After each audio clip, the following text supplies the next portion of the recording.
Delighted that we are holding our first Rules Committee meeting. Mr. Chairman, welcome.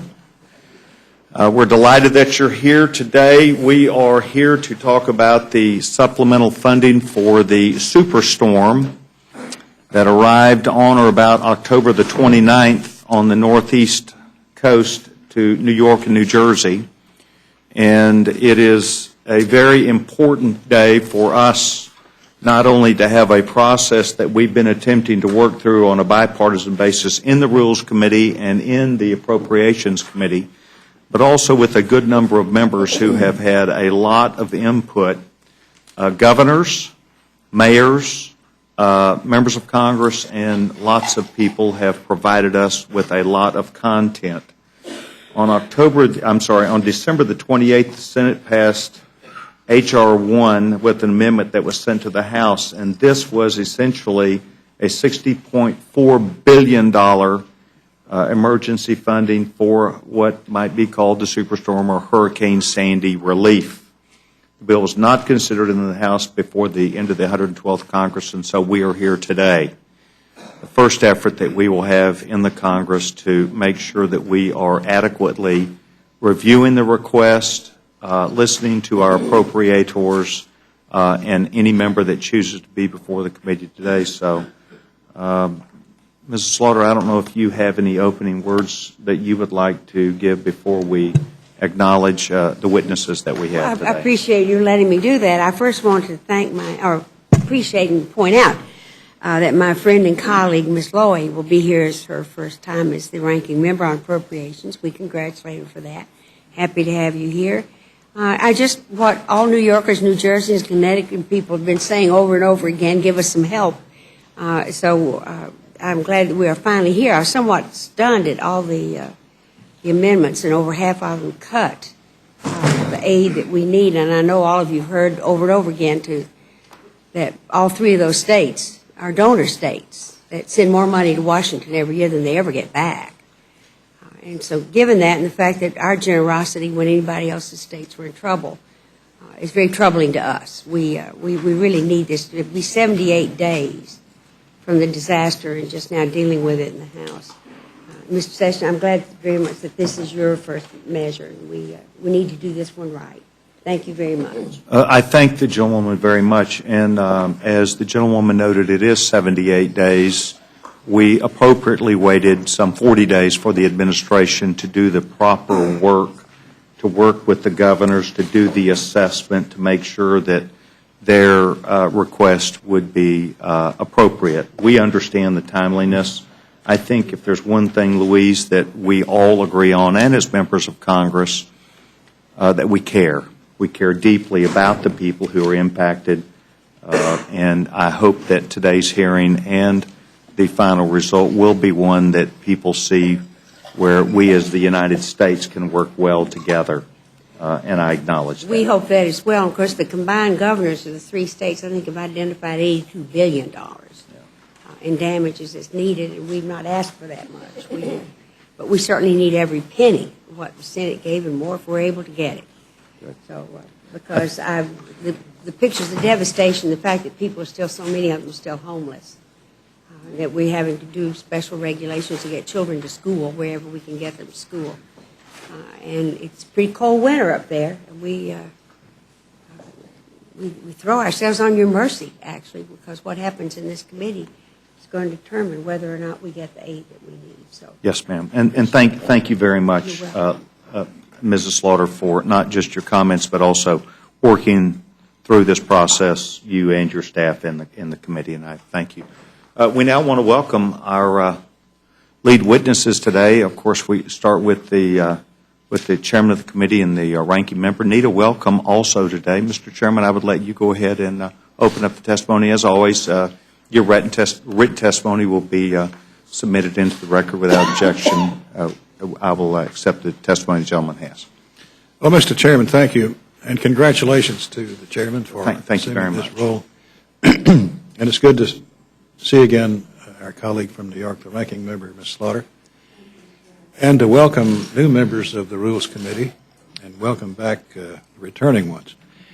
I'm also pleased to be sitting with the new ranking member of our committee. Nita Lowy, as all of you know, has been Is your microphone on? as you know, Seems to be. can you hear now? Pardon my flu-impacted voice today. But we want to welcome Nita Lowy as the ranking member of our committee. She's been a longtime member of this committee, a hard worker, and a fair and impartial colleague when it comes to doing the right thing. So welcome, Nita, to this new chore. We had a great relationship with your predecessor, Norm Dix, and I look forward to the same kind of relationship with Nita to return the committee's work to the regular order and to be sure that people have their opportunity to impact whatever legislation we're considering. We're here, of course, to present legislation providing urgently needed funding for Hurricane Sandy relief and recovery. There's no point in trying to further explain why it's crucial that we consider and pass this legislation, given the size and the scope of the devastation caused by this storm.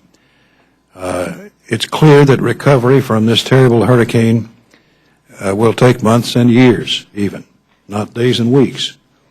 And thousands of victims are currently awaiting much-needed assistance. What you have already provided, however, in the regular disaster relief fund that's set aside each year for disaster relief, some $11+ billion. I think around $5 billion of that has been allocated, and this bill will include another $6 billion from that fund. There is an immediate need for emergency funding, no question about it. That's what this bill would provide. And as I've said all along, as further spending beyond this is required, we can propose that as we receive further justifications from the authorities on long-term recovery, either as a part of an omnibus or supplemental later on, or a regular appropriated bill. To that end, this legislation will provide $17 billion in immediate relief funding to support the Disaster Relief Fund and for transit and housing recovery, Army Corps of Engineers projects, and other emergency needs are included. Of note, this legislation does not include about $9.7 billion in funding for the National Flood Insurance Program, which the House and Senate approved last week. Mr. Chairman, we crafted this legislation responsibly, giving the administration's request and the Senate-passed bill a hard scrub, eliminating what we consider unnecessary spending. We've adjusted funding levels to make the best use of taxpayer dollars. We've also removed objectionable provisions added by the Senate, including no earmarks. The Senate had included multiple provisions directing funds to specific projects. And also we kept the money specific to the immediate Sandy disaster needs at hand, and no more. This funding addresses the most pressing needs in the affected region, while making careful decisions to guarantee that we're getting the most out of each and every dollar spent on recovery. We've included important oversight measures and reporting requirements to prevent abuse, ensuring federal agencies are using these funds responsibly and effectively. I'm requesting an appropriate rule for this legislation to ensure swift passage. Hurricane Sandy has brought much of the Northeast region to its knees. And as it has been in the past, it's once again our duty to help our people and their communities get back on their feet in a timely fashion. Our Energy and Water Appropriations Subcommittee Chairman Rodney Frelinghuysen will be offering a separate amendment to this bill, providing an additional $33 billion for disaster relief to support funding for longer-term recovery efforts and infrastructure improvements, which he will present to the committee. Mr. Chairman, thank you. Thank you, sir. Ms. Lowy, welcome. Thank you, Chairman Sessions. I appreciate your welcome, and I look forward to working with you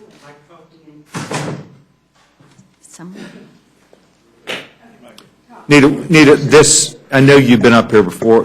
When the room gets more people in it, it's harder to hear, so we're going to have you pull that. I'll move it. Is this better? Much better. Well, I will thank you a second time, Chairman Sessions. I'm sorry, I didn't hear that. I will.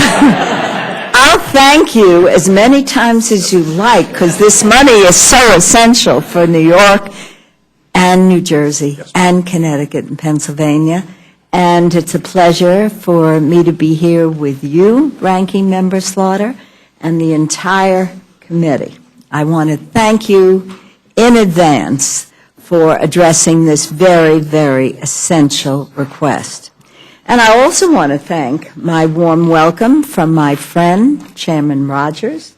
We've worked together on appropriations for many years, and I know he will be fair in supporting this essential request. So I thank you all.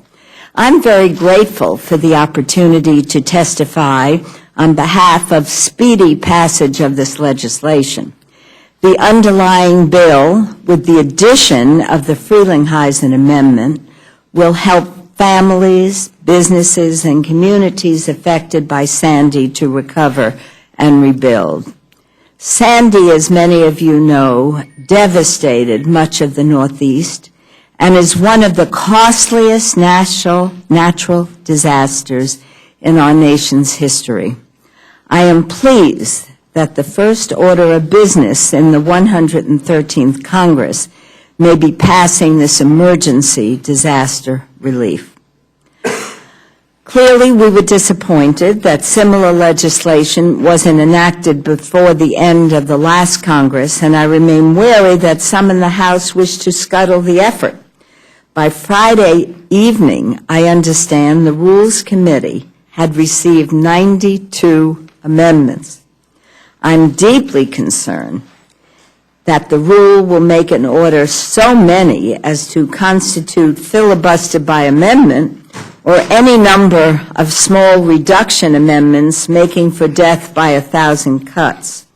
So I hope that won't be. I also worry that the Rules Committee will make an order poison pill amendments, such as several attempts to relitigate Davis-Bacon or other controversial matters and unprecedented efforts to offset the entire cost of the bill, including FEMA's Disaster Relief Fund. I ask the committee respectfully not to propose a rule that hinders swift House passage of a bill the Senate can pass and the President can sign. On the other hand, I share the concern of some of the other amendment sponsors. Mr. Holt's amendment to waive the FY 1999 limitation of use of CDBG funds is a good idea. I also support efforts to help others affected by Sandy or impacted by other natural disasters. However, my chief concern, and that of my colleagues, is speedy passage of H.R. 152 as amended by the Frelinghuysen Amendment. While there are some provisions I would modify if I could, my first concern is seeing this legislation promptly enacted. If the Rule Committee decides not to make the other useful amendments in order, I hope we can find other opportunities to move them.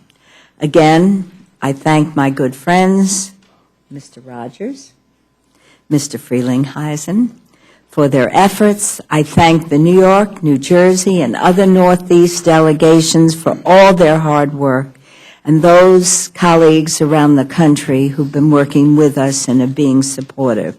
I hope this committee and this House will act quickly to fulfill the fundamental obligation of the federal government to help those affected by Sandy to recover and rebuild. Thank you. Thank you very much. Your testimony is obviously compelling about the need for us to move carefully, quickly, and properly forward. I might add, if I can, to both of you that the gentleman, Mr. Cole, a member of your committee, has been in constant contact with the committee, working through these issues with committee members, and I would like to, if I can, to hold up as a good example of our commitment from the Rules Committee, the gentleman, Tom Cole, who has really done yeoman's job on behalf of this committee, and I know you both know that, but really, really done a good job. So thank you for your testimony. Mrs. Fox? Thank you, Mr. Chairman. I want to congratulate Ms. Lowy also on being the new ranking member of the Appropriations Committee, and thank her and the chairman for their presentation. I don't have any questions. Thank you. Mrs. Slaughter? I just want to echo what Ms. Loy said. First, I thank you, Mr. Rogers, for your concern for us as well. But what you said about many of the amendments that could do serious damage here. And we don't want to find ourselves with a bill that then the Senate can't take, and we're going to have to ping-pong around here for months. So I hope that all the members of this committee will take what you said to heart. It's important that we get this done, and we get it done quickly. Thank you. Mr. Bishop? Mr. McGovern? Yeah, thank you. And I want to thank you for your testimony. I want to thank all of the Northeast state delegations that are here for their advocacy. I just want to say, I regret, like you, Ms. Loy, that we didn't do this before we left the old Congress behind us. It would seem to me that in cases of disaster, if there's anything that should not be controversial, it should be our response to this. I just have to say, this seems like an unnecessary convoluted process. So we've got, the base bill that will be amended by the Freelandheiser bill, and then we got all these other amendments here. I mean, and I understand everybody's, concern about offsets and all that kind of stuff, but you know what? If this were Afghanistan or Iraq, nobody would be talking about offsets. It would have been approved yesterday. But this is our own country, and there was an urgent need to address the catastrophe that occurred in the aftermath of Hurricane Sandy, and I hope that we can all come together and avoid a big brouhaha on the House floor and get this emergency assistance to those who need it as soon as possible. And I will do everything I can to aid in that effort. So thank you. Thank you. Mr. Cole? Just quickly, first of all, I want to welcome you both. You make a wonderful-looking, distinguished couple there. I'm going to butter up my chairman, my ranking member, any chance I possibly can get. Just so you know, Tom, we need to be careful. Cynthia's watching probably. Hal's every move over here. She's a good friend, and I know her well. Absolutely. And they are both good friends. Thank you for pulling me back there, Mr. Chairman. Seriously, I have had the opportunity. I want to thank both of you, and through you, the staffs of the Appropriations Committee. I know how hard they've been working. This product took a long time to arrive from the administration, work through the Senate, and I really very much appreciate the diligence they've gone about trying to give us a good product and a clean product. So I've got no questions because I had the opportunity to watch close up what a great job they've got. Will the gentleman yield? Certainly yield the chairman. Well, I want to congratulate the gentleman for serving on the Rules Committee and also my Appropriations Committee. He's a very valued member of the committee, of the Appropriations Committee, and I think you agree he would be is valuable here. And I particularly appreciate his willingness to get deeply involved in the process we're in now on this bill as a member of the Rules Committee with the background that he has from appropriations. Thank you, Mr. Cole, for good service. Thank you, Mr. Chairman. Yield back, Mr. Chairman. And thank you very much. If I could add in that Tom had previously served on the committee and had done, in my opinion, as the incoming chair, a phenomenal job, and felt like we needed him on the committee. Obviously, with the new kind of processes that we have happening, we're going to count on members of the committees to come and be integrated when the bills come before this committee. And Tom, once again, has done an outstanding job. Mr. Hastings? Thank you very much, Mr. Chairman. Chairman Rogers, can you tell me whether or not you envision that with two proposals as we are proceeding, and this is just a process question, the why of it all, I guess, is why two proposals I envision that there is a possibility of further delay. What is your thought with reference to that? Well, I said from the very outset, when this storm hit, as we did in Katrina, that there would probably be successive steps that we would take as more justifications came to us. And so I started out with the idea that we would have at least two tranches. First, an immediate burst of money, which my bill represents, which with the almost $10 billion for the flood insurance program, totaled around $27+ billion. That was the first tranche. That would carry us basically through the end of the fiscal year. Then we would have time to look at the justifications for longer-term recovery efforts and take care of that in the regular appropriating process for the coming year or as another supplemental in due course of time. The effort was to try to be about our business in a responsible, fair, and effective way. Right. If I may respond. Yes, Ms. Lloyd. As you heard before, the chairman and I work very closely together, but that doesn't mean we have to agree on every little thing. We can respectfully discuss these issues, and I think that's why we've been effective working together. In the case of Sandy, as Ms. Slaughter mentioned before, the original estimate from Governor Christie and Governor Cuomo was upwards of $80 billion. And then they, as members of our committee, went through every single line to see if we can get it down to the 60.4. Now, I think it's important to respond to your question, to respond to my colleagues' comments, because, as we know, with large projects, and there was such tremendous damage to the transportation system, to the tunnels through which transportation flows, they were flooded. And in fact, just yesterday I was told again by an expert, because we've all been looking through this bill line by line, that we're lucky that the tunnels were flooded because it didn't destroy Penn Station. And we've seen areas such as the Rockaways where whole communities of housing were destroyed. People were out of work, small businesses. Now, in order to plan, in order to let contracts go, in order to really have a plan in place to fix those large systems, you really have to go to bid early. So although I know there were some who felt you could appropriate part of the money now and part of the money later on, with great respect for the distinguished chairman, those who are managing these projects, the Corps, FEMA, et cetera, understand that you have to understand early on the total package in order to make careful analysis, wise investments in the planning.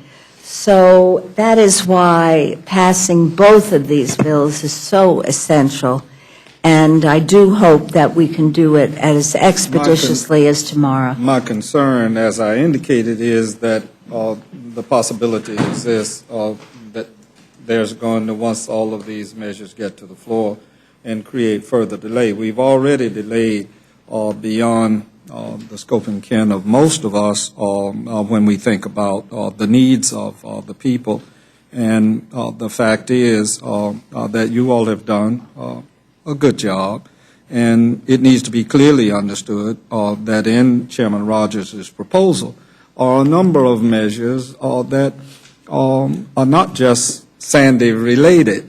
And I hesitate to talk about FEMA because every time they seem to get it right, we seem to change them. There's money in here for the Department of Agriculture, the Army Corps of Engineers, the disaster loan program, as Mr. Rogers pointed out, the flood program, the Department of Interior. So people need to clearly understand that this isn't all Sandy, but it is as a result of Sandy that we come to the process that we are considering. Here's where I want us to begin thinking. In this country, in the year 2012, there have been 46 disaster declarations. And in the year 2011, there were 99. So we need to invest in mitigation funds now, and I don't understand the need to delay those mitigation circumstances further.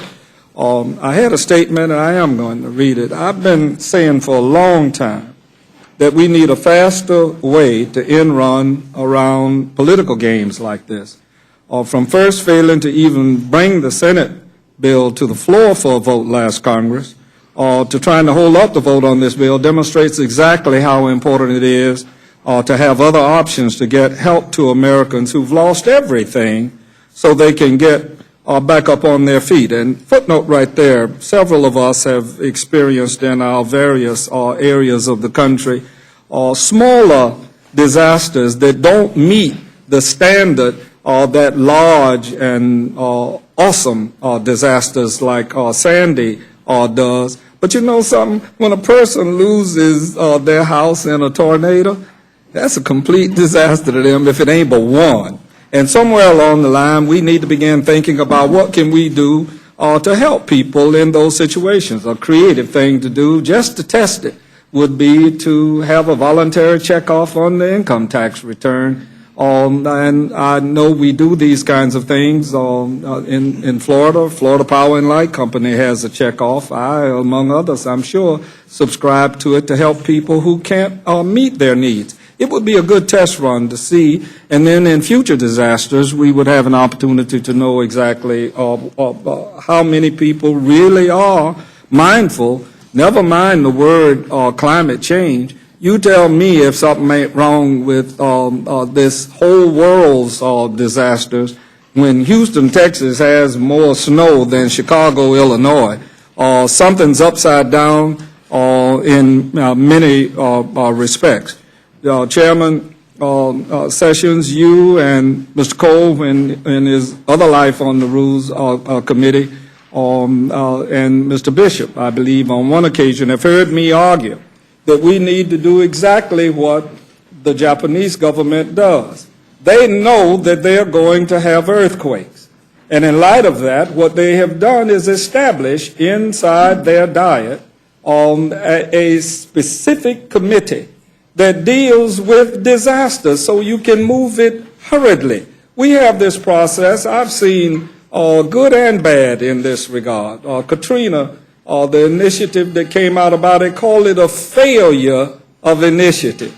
We did, however, move $50 billion in that one in 10 days. There are now 3 of us here from Florida, and my colleague, Ms. Ross Latham, and I experienced the awesomeness of the Hurricane Andrew. And therefore, all of us, every last one of us in this body, ought to be trying to think ahead, not just right now, but how can we do the things that are necessary? Now, I do accuse some members in the other party of having agendas when they start talking about offsets and a whole bunch of things like that that are going to further delay. I was very proud there was one young man that I saw on television that did go up to New Jersey and actually see things. He ignored the fact that when his disaster struck, he had gotten funds for it.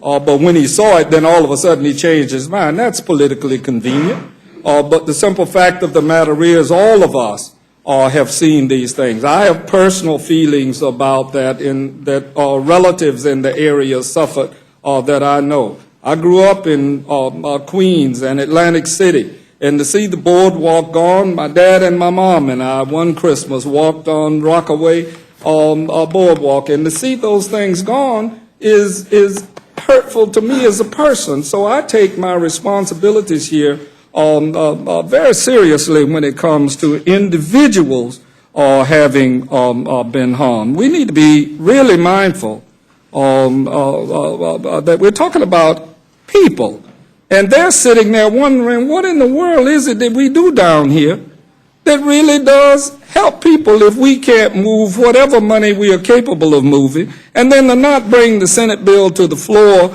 because ostensibly somebody says there was supposed to be pork in it. Whatever came from the Senate that didn't have pork in it, whatever goes out of here that doesn't have something that's special for somebody. Thank you, Chairman Rogers and Ms. Lowy, for putting $35 million in here for Florida's beaches.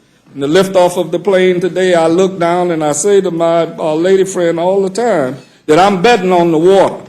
Those beaches are eventually going to overtake, not in my lifetime, but in the lifetime of younger people here. You won't be going to South Beach. You will be going to South Beach West, because it cannot survive, and we're beginning to see it. And until such time as we stand up and face the harsh realities of disaster, whether we call it climate change or whether we call it just hot and cold, the simple fact of the matter is that we owe it to the people in New Jersey and New York and Connecticut and elsewhere that Sandy affected, and we owe it to ourselves to be mindful of the numerous disasters that are on the horizon that we can't predict, but we can prepare for, and if we don't, then we will be doing ourselves a terrible disservice. Thank you for the time, Mr. Chairman. Thank Chairman. Mr. Woodall. Thank you, Mr. Chairman, and I'll add my welcome to Ms. Loy. I'll tell you, it is always one of the great pleasures of my week when it's been a tough week, lots of controversy and lots of frustration on Capitol Hill, when I would see Mr. Dix and Mr. Rogers come in here together, and generally they agreed on more than they disagreed on, but that they disagreed on in a way that lifted me up instead of setting me back, and I look forward to that as well. Let me ask you in that context, Ms. Loy, we heard warnings from the ranking member about unnecessary delay. The gentleman from Massachusetts talked about lots of amendments in the process. The gentleman from Florida asked about why it is it's moving in multiple pieces. What I heard the chairman say is he has no expectation that this this second tranche, if last week's vote's the first tranche, this $17 billion would be the end of the road. This is just yet another step in trying to responsibly get this money to folks absolutely as fast as we can. Thinking about trying to rally around those things we agree upon instead of focusing on those things that disagree us. I know you take the chairman at his word. In fact, in your presentation, you said you hoped there would be additional opportunities down the road to include those things. Why aren't we giving all the admonitions from my colleagues about delay and the urgency here? Why aren't we rallying around the chairman's proposal as that which we know we can do today, getting that money into the hands of those who need it so desperately, and then coming back again as the chairman has committed and making sure the rest gets done too? Well, first of all, I thank you for your kind words, and I know Chairman Rogers and I won't disappoint you. We hope to continue to work together as partners. I know we will. And I am rallying around Mr. Rogers' amendment, and I am also rallying around Mr. Frelinghuysen's amendment, because, as I said, it is all essential.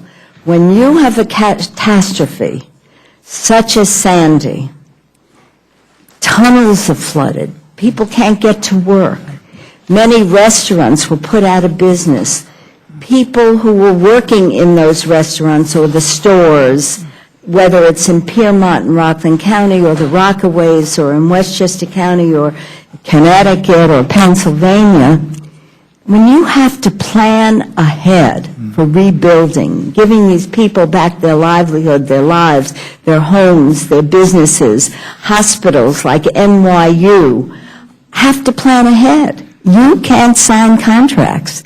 You can't make plans unless all the money is there. Now, as Chairman Rogers and I know, that doesn't mean all this money is going to go out the door. There's a lot of accountability in this bill, and we looked through every line in the bill, made decisions as to what we could live with and what we couldn't live with.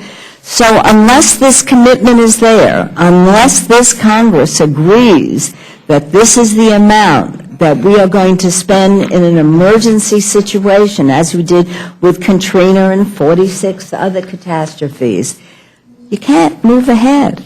So I think it's important for us who have worked with appropriations, as Mr. Cole has done for many years. We understand that every dollar doesn't go out the door immediately, but the commitment has to be there.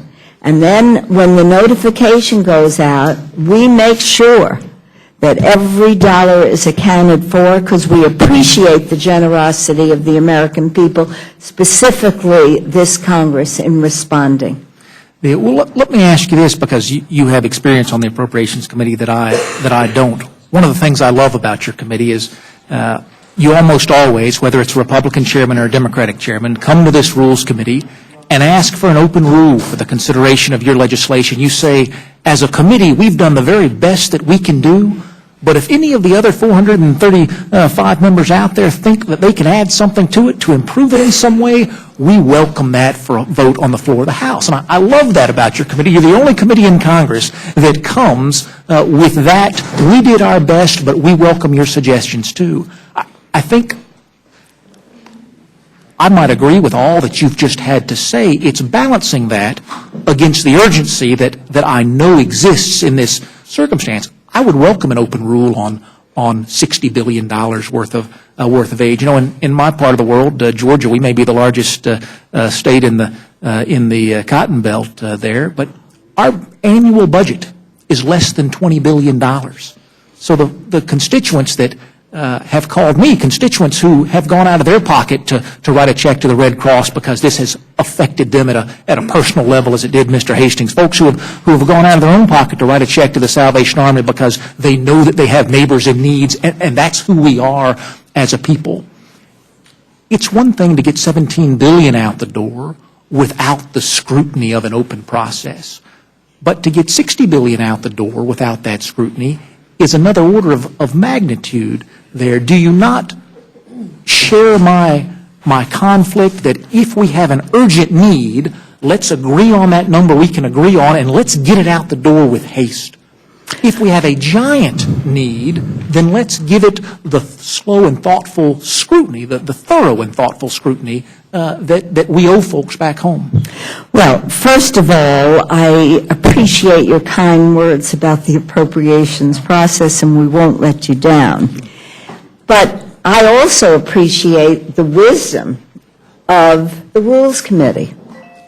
And I know that you will judiciously go through all the amendments, all 92 amendments, and make a decision as to how many of those amendments are constructively presented to this committee and hope to really help responding to the disaster of Sandy.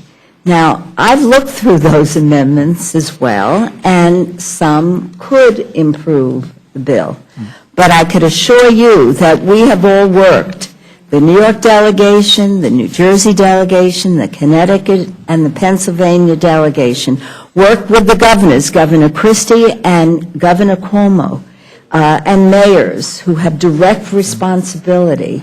And many of these amendments would not constructively help the repair of this city and all the cities that have been impacted by this. With the gentleman yield. Mr. Chairman.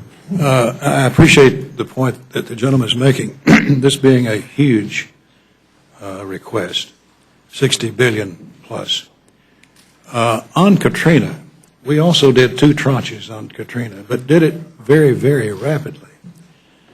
And because of that, we then had to go back in later and rescind some $23 billion that we had appropriated that was not needed. So that's what we're trying to avoid here. What I'm trying to avoid is not having the same kind of situation we had with Katrina, where we had to go back in and retrieve some $23 billion, which is no small amount of money. Number 2, there has been some delay on this because it is such a huge request. And we were scouring the numbers, trying to understand it and justify it. We've got to justify every dollar that we recommend that you spend. In the meantime, though, the disaster relief fund was already there. Every year, we appropriate a certain amount of money for the disaster relief fund to cover immediate needs of a disaster like this one. This year, that was some $11+ billion. To date, the Disaster Relief Fund has a balance of about $3.5 billion. So they have spent down from 11 plus down to that figure. And so far, FEMA has been able to award the states a total of $3.1 billion for the immediate needs that have been taking place while we were scouring the numbers. For example, New York has received $2.169 billion. New Jersey, almost $900 million. Connecticut, 38+ million, and so on, for a total of $3.1 billion that has already been given to the states for the immediate needs. My bill would take care of the next step. That would give us time, several months actually, before it's required that we provide monies for the real long-term needs. If I may again, and I appreciate your questions, and again with great respect to the chairman, Katrina money went out in, if I remember correctly, 109 days. It's already over 70 days.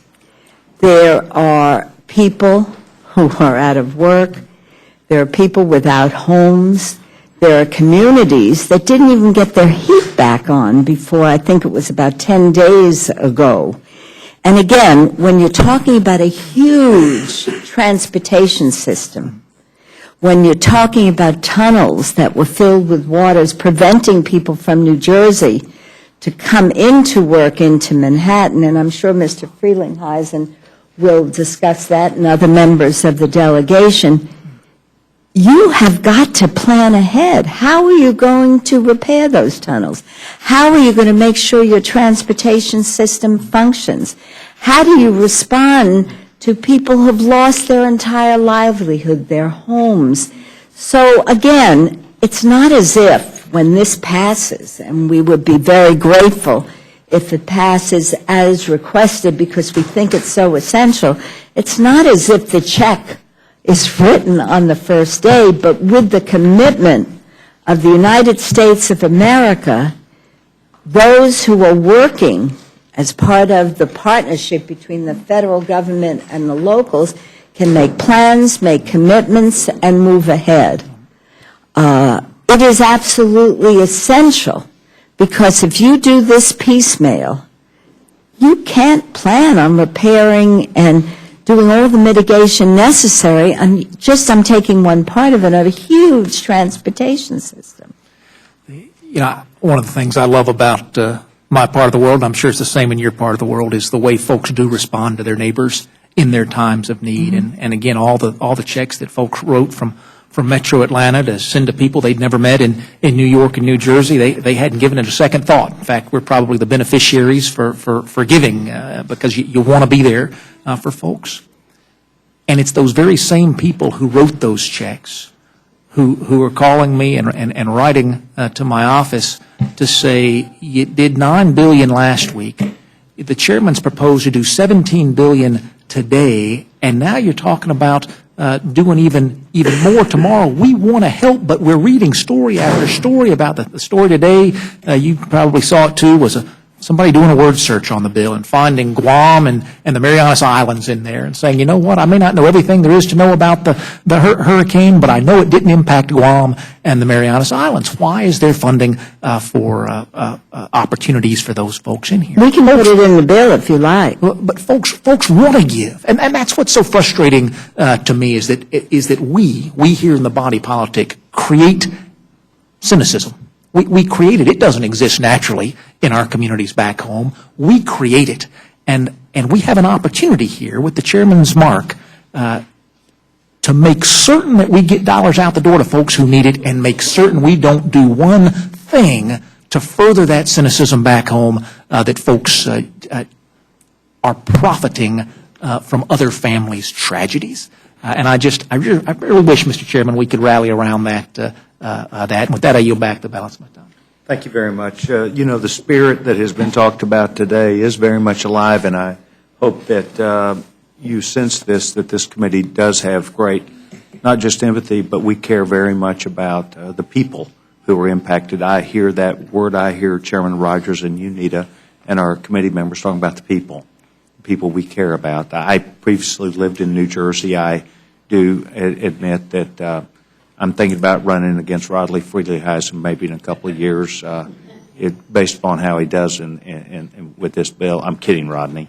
But I know the people up there, and they're fabulous people, and it does make a difference with how we talk about it, as you suggest, and I appreciate that. Mr. Polis? Well, thank you. In the West, in Colorado and states like Mr. Bishop's state and others, we're unlikely to ever be impacted by a hurricane. However, we have disasters, and particularly last summer we had disastrous wildfires. They were presidentially declared disasters under the Stafford Disaster Relief and Emergency Assistance Act, and they touched the lives and our districts of many of our friends, of Mr. Gardner, who will testify about his amendment, and myself and Mr. Lamborn and others. Tens of thousands of people were evacuated from their homes. Many people we know, our friends. My home was under evacuation warning, where we had to be prepared to evacuate on any notice. My parents' home was as well. Hundreds of homes were lost, lives were lost. Every bit the disaster takes different forms in different areas, and this one was a heartbreaking disaster to see our beloved mountains ablaze, to recognize that hundreds of families would never be able to recover anything from their homes. I visited some of those charred remains. Nothing is left. In the aftermath, the Emergency Watershed Protection Act program provides funding and support to restore and stabilize soil and watershed and mitigate flood risks. In fact, saving money in the long term. One of the most immediate dangers after a fire is the risk of floods and damage to the watershed that could cause untold additional damage. The National Resource Conservation Service estimated that Colorado needs $19.8 million in emergency watershed protection funding. That's just for the fire-ravaged areas. And I know there were a number of members on both sides of the aisle that during those fires talked to myself, talked to Mr. Gardner, said, how are your districts, how are you doing? I think many of us had to fly home early. 1 week we were here. It was a disaster. Both Mr. Gardner and myself visited the command center that was fighting the Larimer County fires, and there was another set of fires right near Mr. Lamborn's district that threatened the second biggest city in the state of Colorado. Came right to its doorstep, and there were evacuation warnings in that major city as well. In December, members of our delegation sent a bicameral letter to the President expressing the importance of this funding. The Senate version of Sandy emergency bill that was passed December 28th provided the emergency watershed protection funding to all the states that needed the funding, including Colorado. There were fires across the West. Again, keep in mind that disasters take on different forms, and while I don't think Colorado or Wyoming or Utah will ever have a hurricane, this was a disastrous summer in terms of forest fires. And frankly, it was wrong for the House to remove the fire recovery funding from the emergency supplemental. That's why Representative Gardner has brought forth an amendment. We'll talk about that when he testifies to this committee, but which I co-sponsor, by the way, along with all the Republicans from our delegation.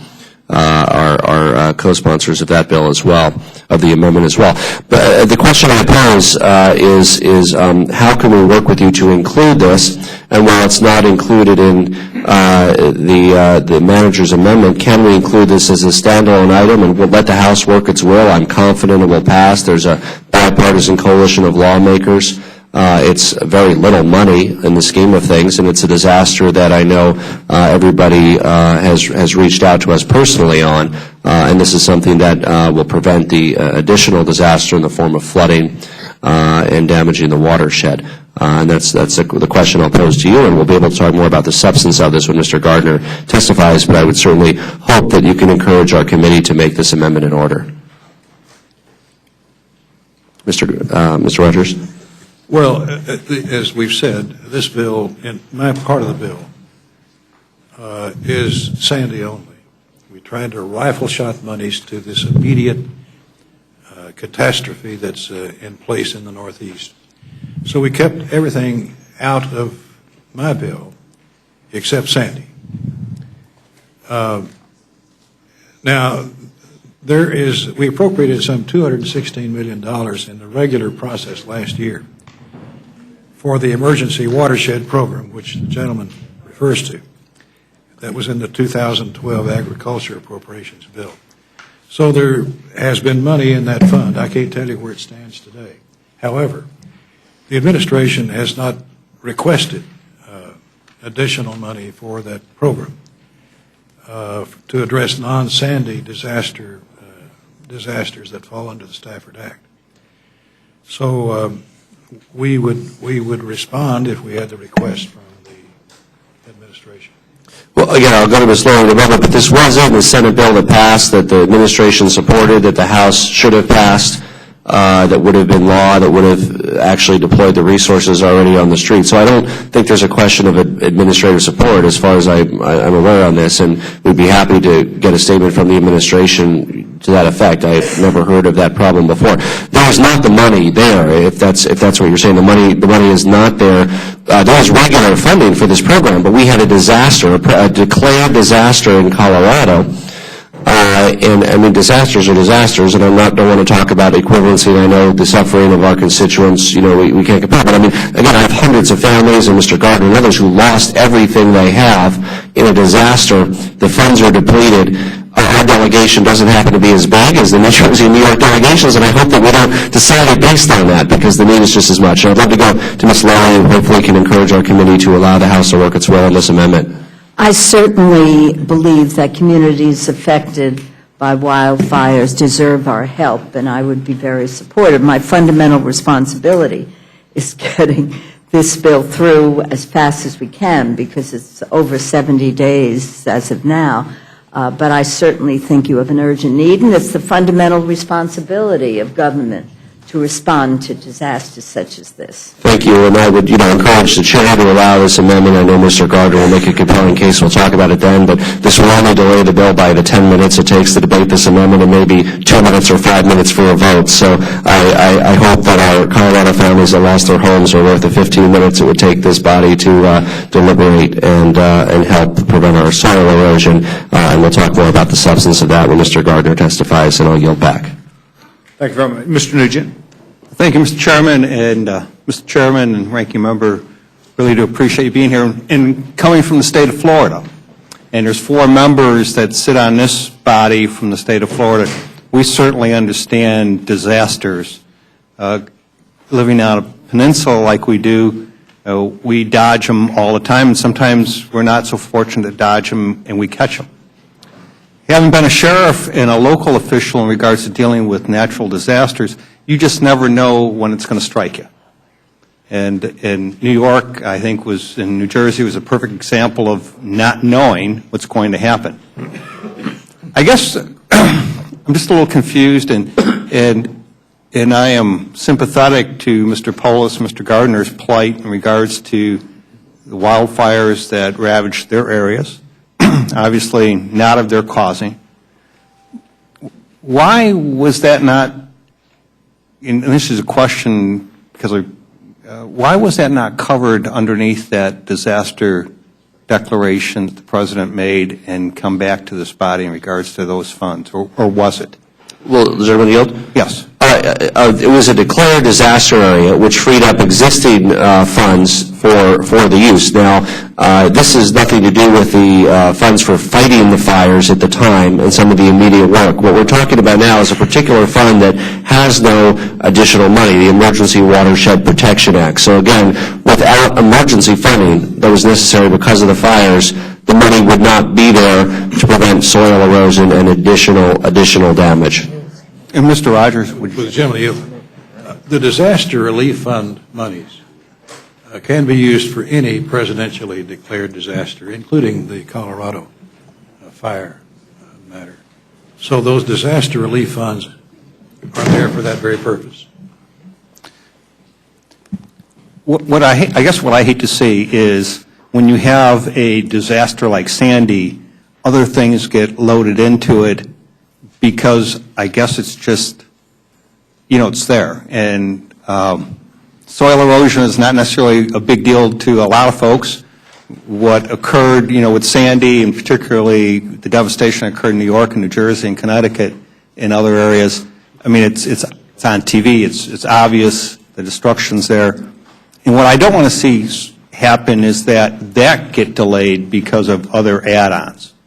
And I do worry about the fact that these are always supplementals, and it's dollars that we don't have to start with. And I think that's what everybody's concerned with as you move forward. But we do have to be there to reach out and protect our folks. How do we do that in the future? We know that we're going to get struck with natural disasters. I mean, you can go back in time over the last 10 years, average it out. How do we ever get to the point where we at least budget for a bottom line, so then when you need a supplemental like Sandy, where it goes above and beyond, how do we ever get to that point? Or do we? Well, in the Budget Control Act, we provided a piece of machinery that we thought would handle most occasions of disasters. We provided for a 10-year rolling average that would be provided for each year. In other words, we would total up all of the disasters for the last 10 years, divide that by 10, and then put that amount of money in for next year. We did that, and the monies for this current fiscal year under that formula was $11+ billion, which, would cover the average normal disasters, if you want to call it that. But along comes something like Sandy, which dwarfs the so-called average disaster, requiring much more money than we had anticipated, obviously. But nevertheless, that $11+ billion has been available and is available for any disaster that is declared by the President, including the Colorado fires. That fund is now down to, as I said before, $3.6 billion as of the last few days.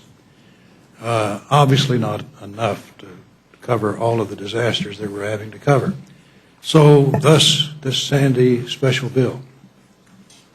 I would just like to say briefly, as wise as members of the Appropriations Committee are, especially our chairman, we can't predict earthquakes, we can't predict fires, we can't predict flooding, we can't predict the suffering that results from these events that only nature, frankly, can predict, and we can't.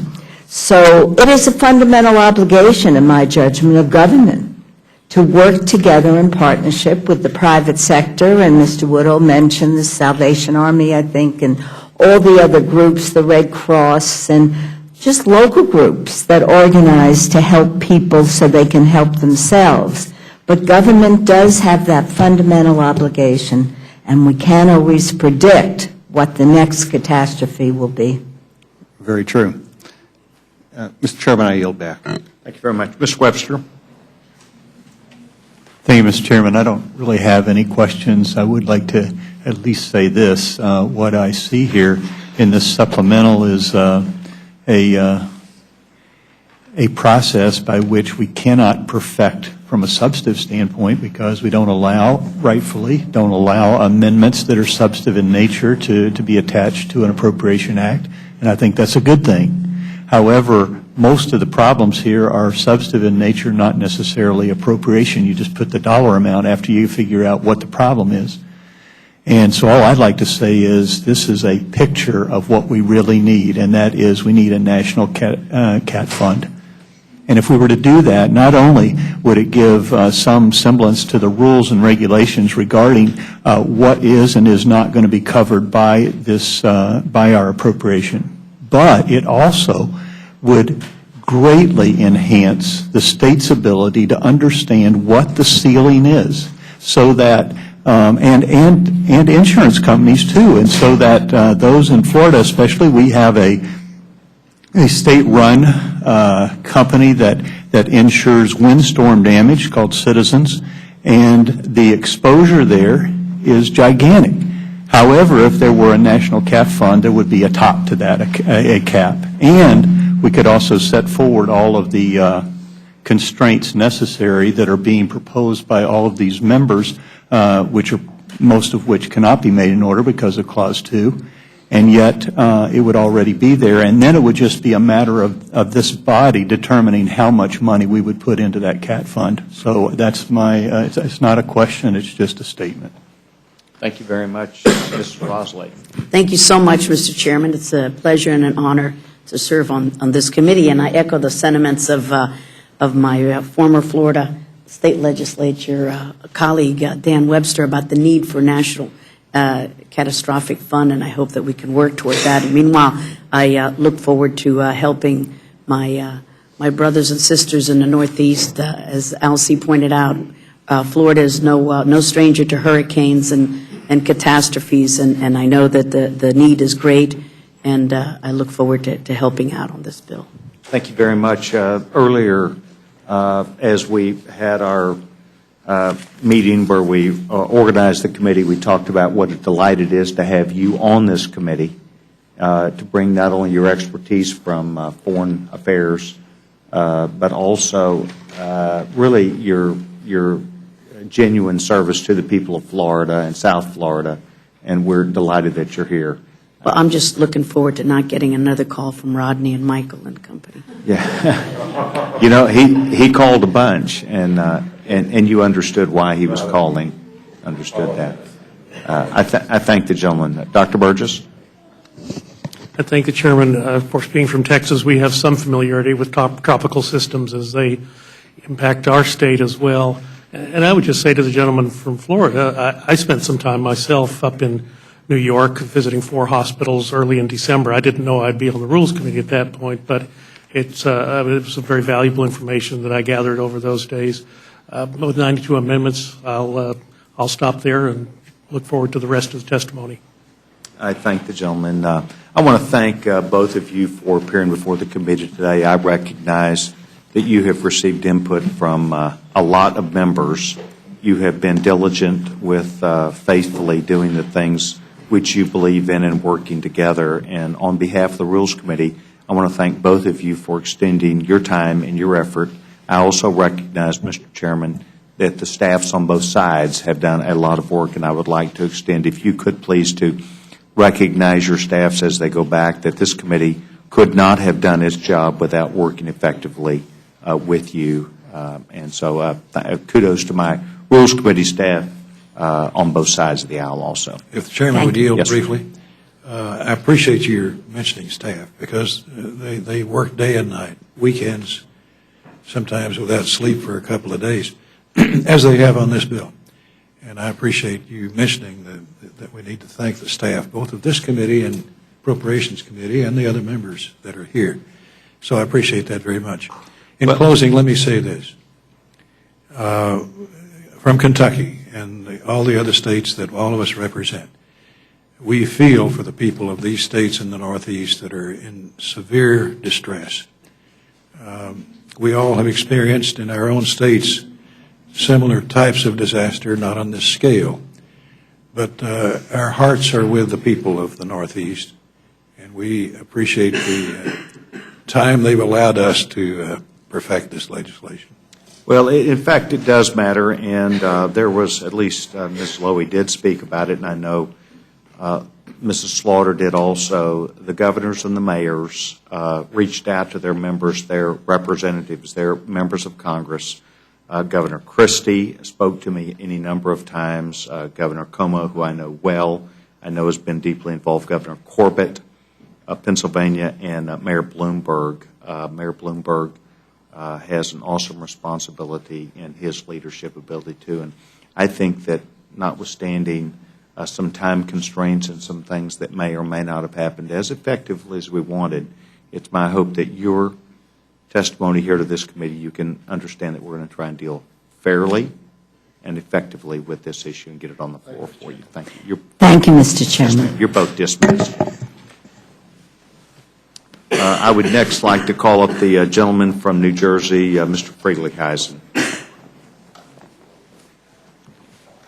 And without objection, the gentleman may have prepared remarks that we will enter into the record. So without objection, those will be accepted. And I want to thank the gentleman for thank you, Mr. Chairman. to be with us today. He spent a great deal of time not only in the preparation of this, but really, I think, being the tip of the sword, so to speak, on behalf of the delegations.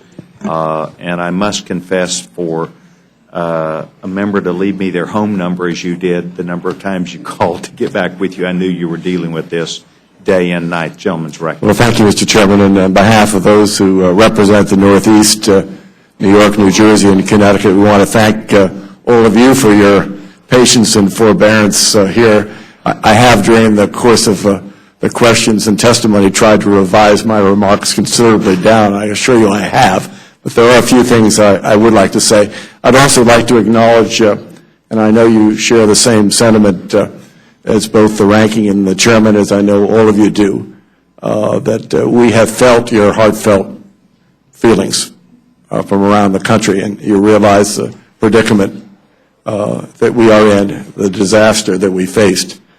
Let me proceed. The newspapers, local and national, radio, television, talking heads, internet bloggers, after a period of exceptional focus on this exceptional storm and its exceptional destruction, have moved on to other stories. But for those of us who represent these three states, 30 million people, let me assure you the suffering and damage is real and the needs are great. Just to give you a few statistics, and these are human statistics, 346,000 household units were destroyed or damaged in New Jersey alone. And I'm sure the representatives in New York could probably give equal figures. And I don't mean to get in a comparison game, but compared to 215,000 units in Louisiana from Hurricanes Katrina and Rita, 40,000 families in New Jersey remain out of their homes today. I'm sure there's a similar figure for New York in terms of apartments and condominiums. 2.4 million utility customers in New Jersey lost power, compared to 800,000 in Katrina and Rita, many for over 2 weeks. I can tell you I wanted to make sure that my house was one of the last to be restored, so there wasn't any criticism. But there was pure misery for a lot of people, and most especially for those who lost everything. Roughly 190,000 businesses were affected, compared to 18,700 in Louisiana in Katrina and Rita. Many businesses shut down for weeks, and many small businesses have never reopened. The cost in New Jersey, New York, and Connecticut to state and municipal governments, to businesses large and small, to hospitals and nursing homes, many of which shut, were on generators for weeks, to mass transit, which has been talked to individual families, go far beyond this brief accounting. According to many estimates, New Jersey, New York, Connecticut, and the rest of the East Coast sustained well over $100 billion worth of damage. Governors Christie and Cuomo requested $80 billion in recovery funds. And we know this is controversial. It's a large amount of money. We recognize that. President Obama's official request contained approximately $60 billion. The administration said they had scrubbed proposals from all governors and tried to narrow it down to the most essential and most immediate needs. In that regard, Governors Christie and Cuomo and our New Jersey and New York delegations, many of whom are represented in the room this evening, Democrats and Republicans, believe that $60 billion is a responsible request for our states. As we of the Northeast have met the emergency disaster needs of other regions and states without hesitation, and historically have done that, Mr. Chairman, we're counting on you to help us. The veterans of Hurricanes Katrina and other catastrophes, elected officials, businessmen and women alike, have warned that a long-term stable recovery requires an injection of resources at the earliest possible date to ensure the ability to rebuild and strengthen our states, rebuilding homes and businesses. It can't wait. A few words about my amendment. I'm asking you to make an order.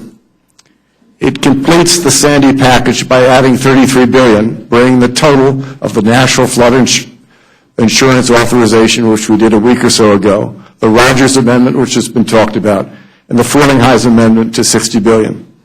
To every extent possible, the Appropriations Committee and I have scrubbed the President's request and the Senate bill to limit funding to address Sandy-related disaster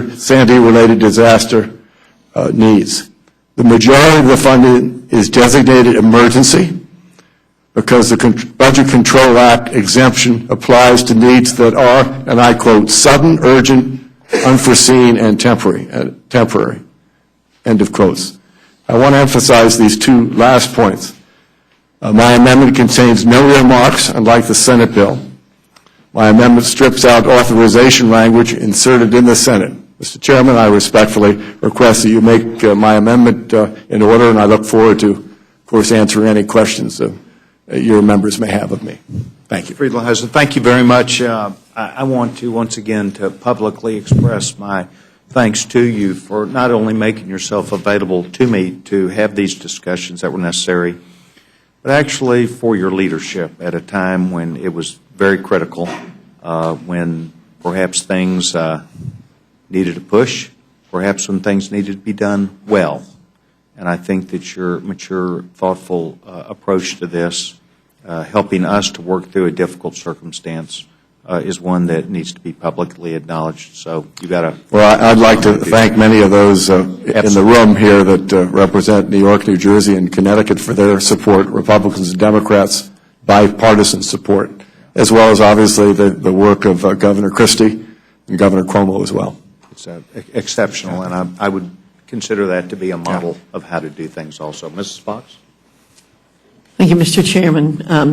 Mr. Frelinghuysen and I don't really have any questions, but I want to assure you that we do feel great sympathy for what has happened as a result of Hurricane Sandy.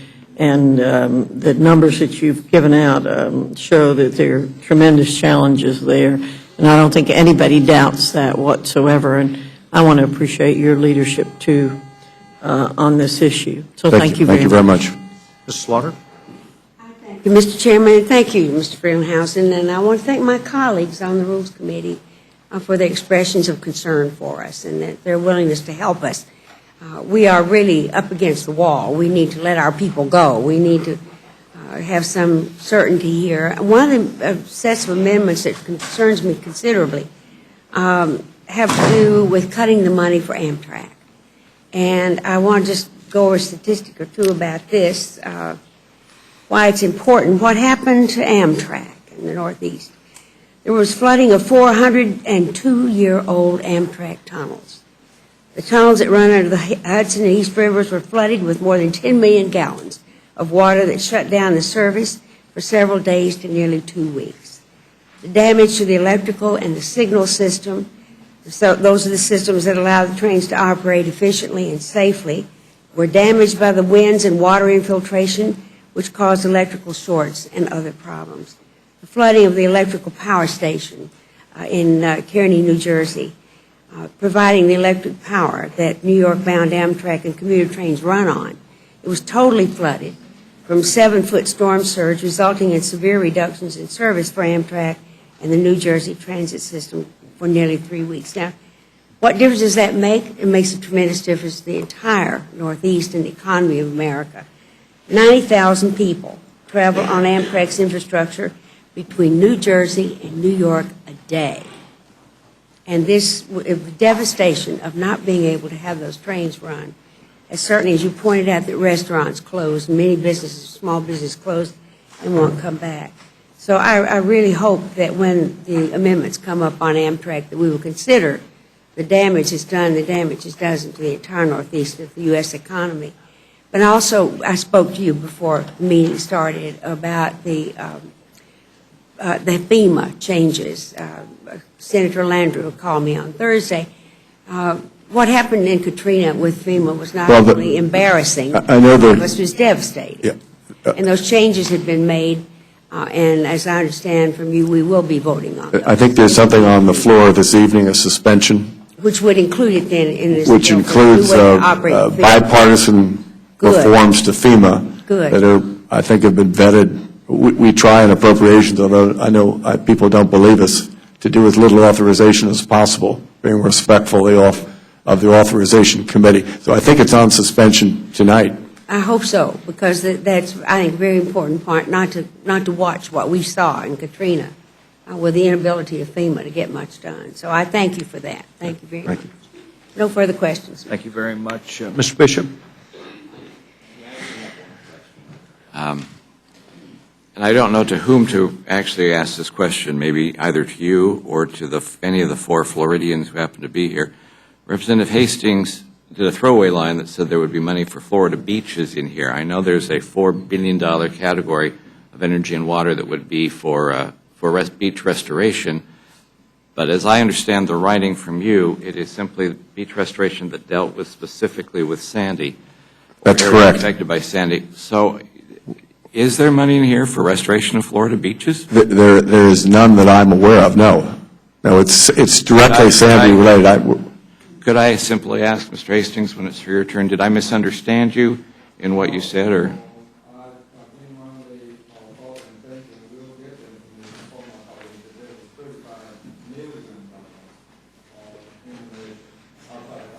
Well, if I'm correct, I'll correct the record tonight, but there should, we're well aware of, obviously, beaches are pretty important to Florida, as they are to many remarkable states, but.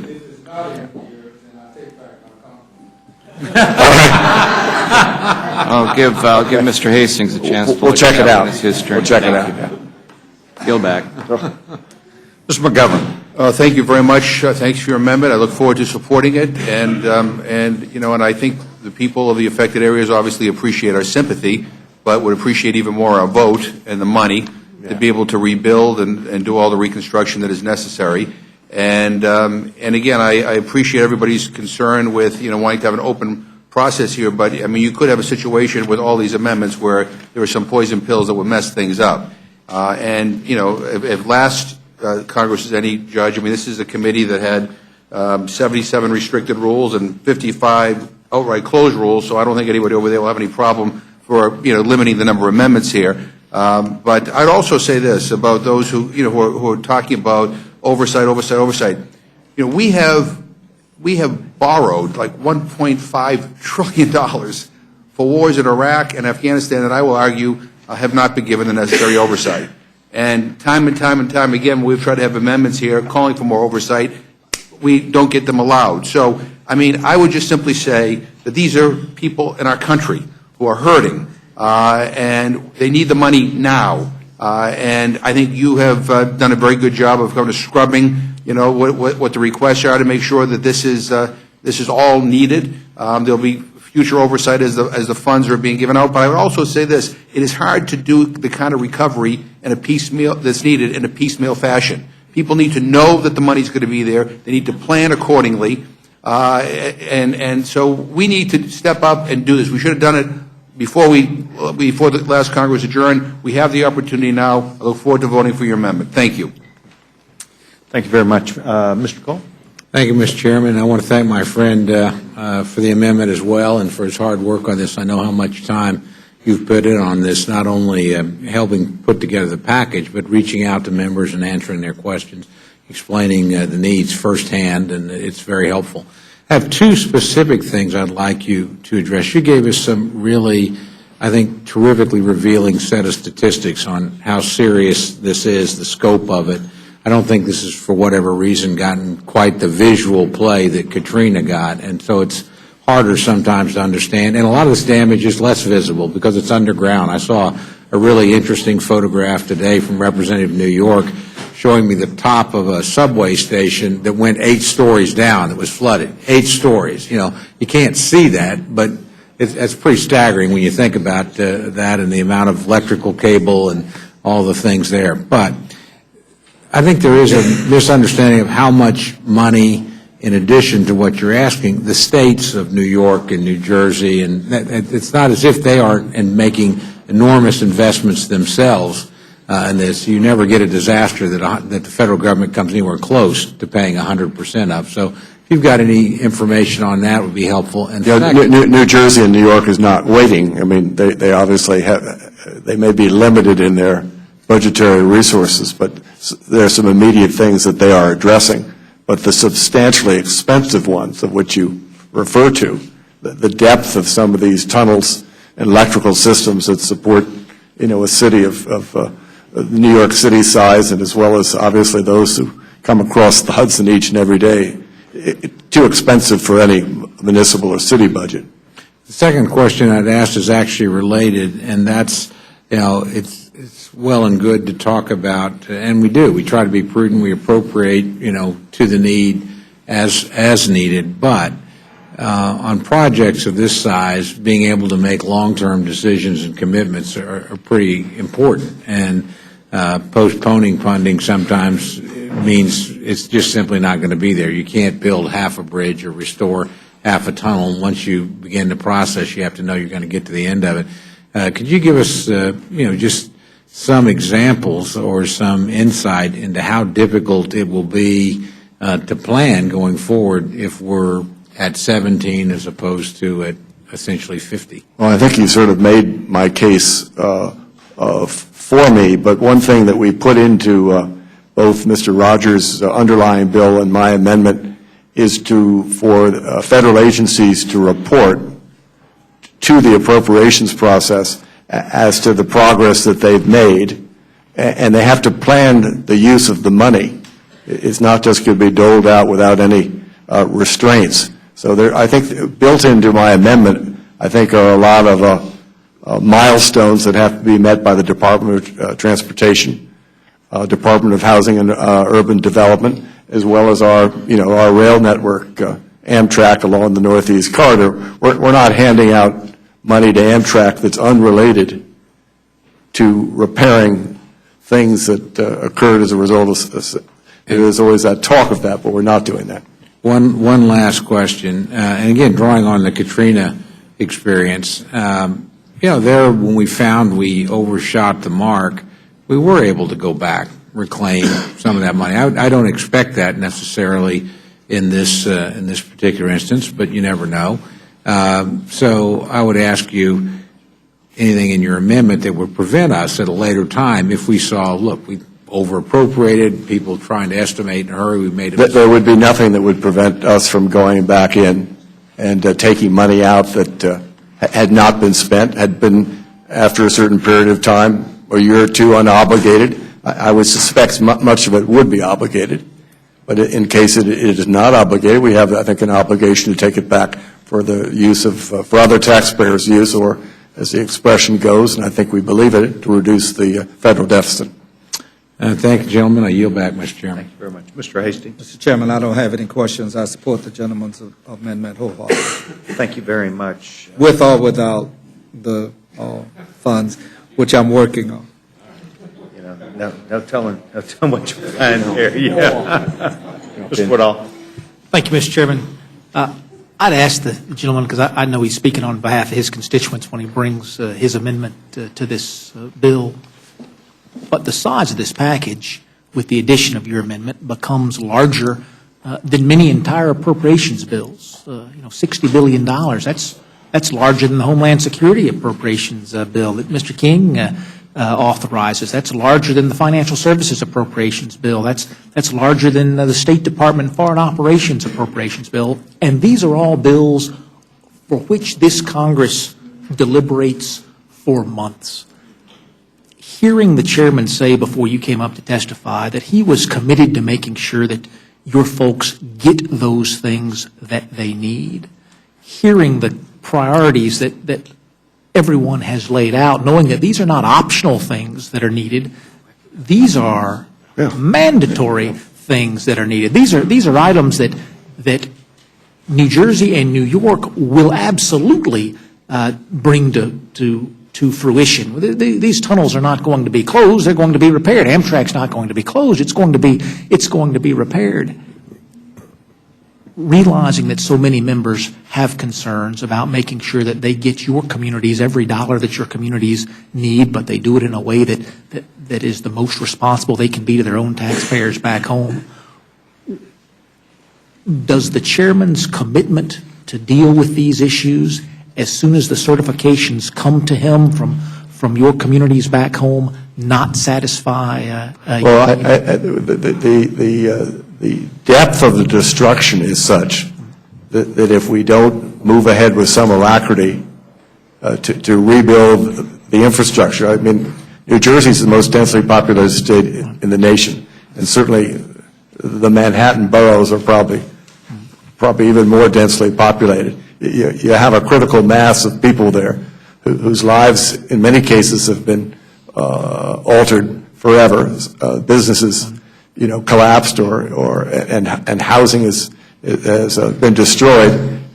We need to start the process, and in order to obligate for rebuilding of a lot of this infrastructure, we need to start the process now, and we need to put enough money on the table to do it. Knowing how well the Appropriations Committee works together, I'm certainly not trying to pitch you against your chairman. I thought what I'd heard the chairman say is that the committee in its mark had provided dollars to all of the requests that had been certified. I see Mr. King shaking his head. Did I misunderstand his characterization of the $17 billion? He had the initial tranche, but I can assure you that the appropriations staff went through as a matter of fact, his appropriations staff drafted my amendment to assure the transparency of what we were doing. Every expenditure will be listed and transparent, and they scrubbed the bill to make sure that it was relevant to Sandy. What concerns us is that a lot of money has gone out the door for other disasters, and somehow we are held to a higher standard. I think we ought to have the highest standards, but our bill reflects those high standards. It is fully transparent, and quite honestly, I think it's entirely defensible.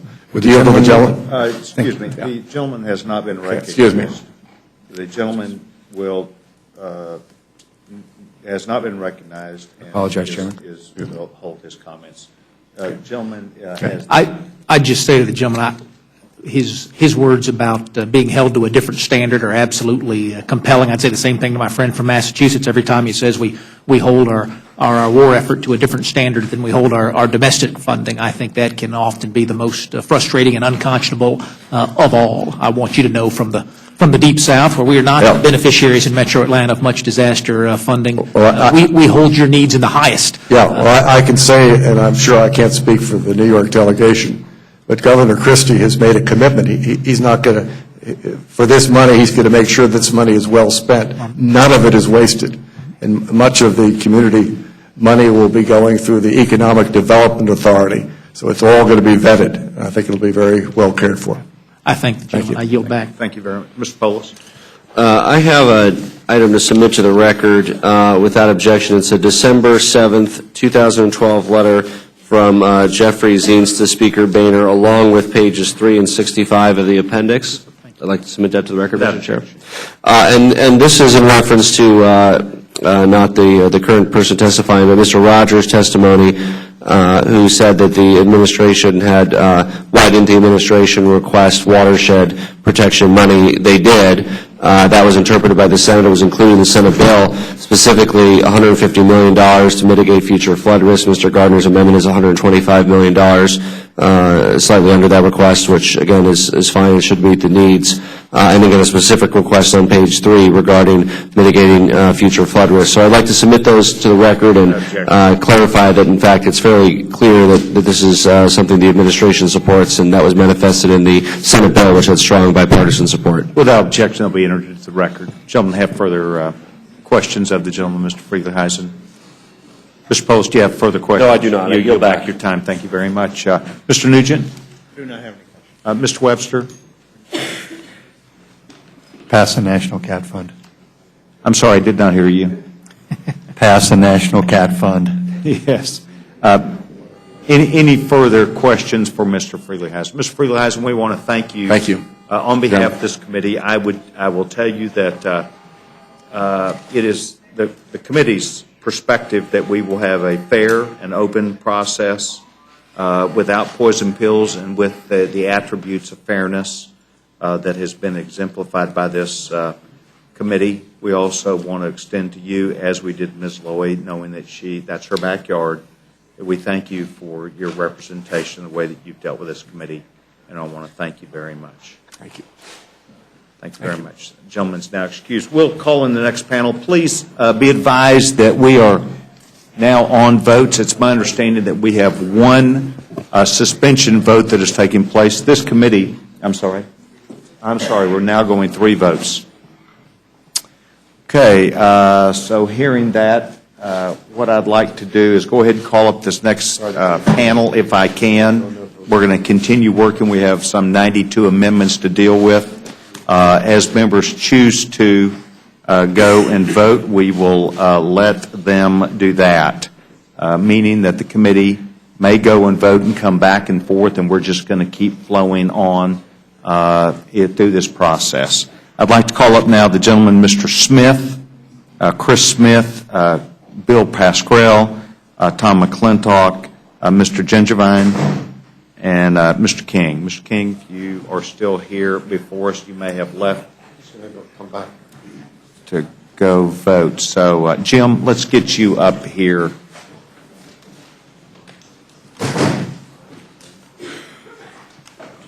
And Mr. McClintock, you're in this. We could have you join in there also. And we'll now begin with the gentleman, Mr. Smith. Mr. Smith, Chris, you're recognized. Thank you very much, Mr. Chairman and members of the committee. I do want to associate myself with the remarks of Rodney Frelinghuysen. Our delegation is very strongly in a bipartisan fashion in support of his amendment. You know, he talked about 346,000 homes that have been destroyed. 22,000 are uninhabitable. Unbelievable. My district has been malaffected, just like so many others, so I, again, would ask that the committee make that amendment in order when it votes. I do want to thank you for giving me the opportunity to speak about amendment number 85, which would address a critical gap in overall assistance strategy of this vitally important legislation. A substantial portion of the assistance provided during the time of the emergency, and this continues, has been by faith-based communities. In times of disaster, many Americans give donations to their local synagogue and churches because they trust that the money will be quickly and very efficaciously used to help those in need. In turn, disaster victims often turn first to their local synagogue and churches for help.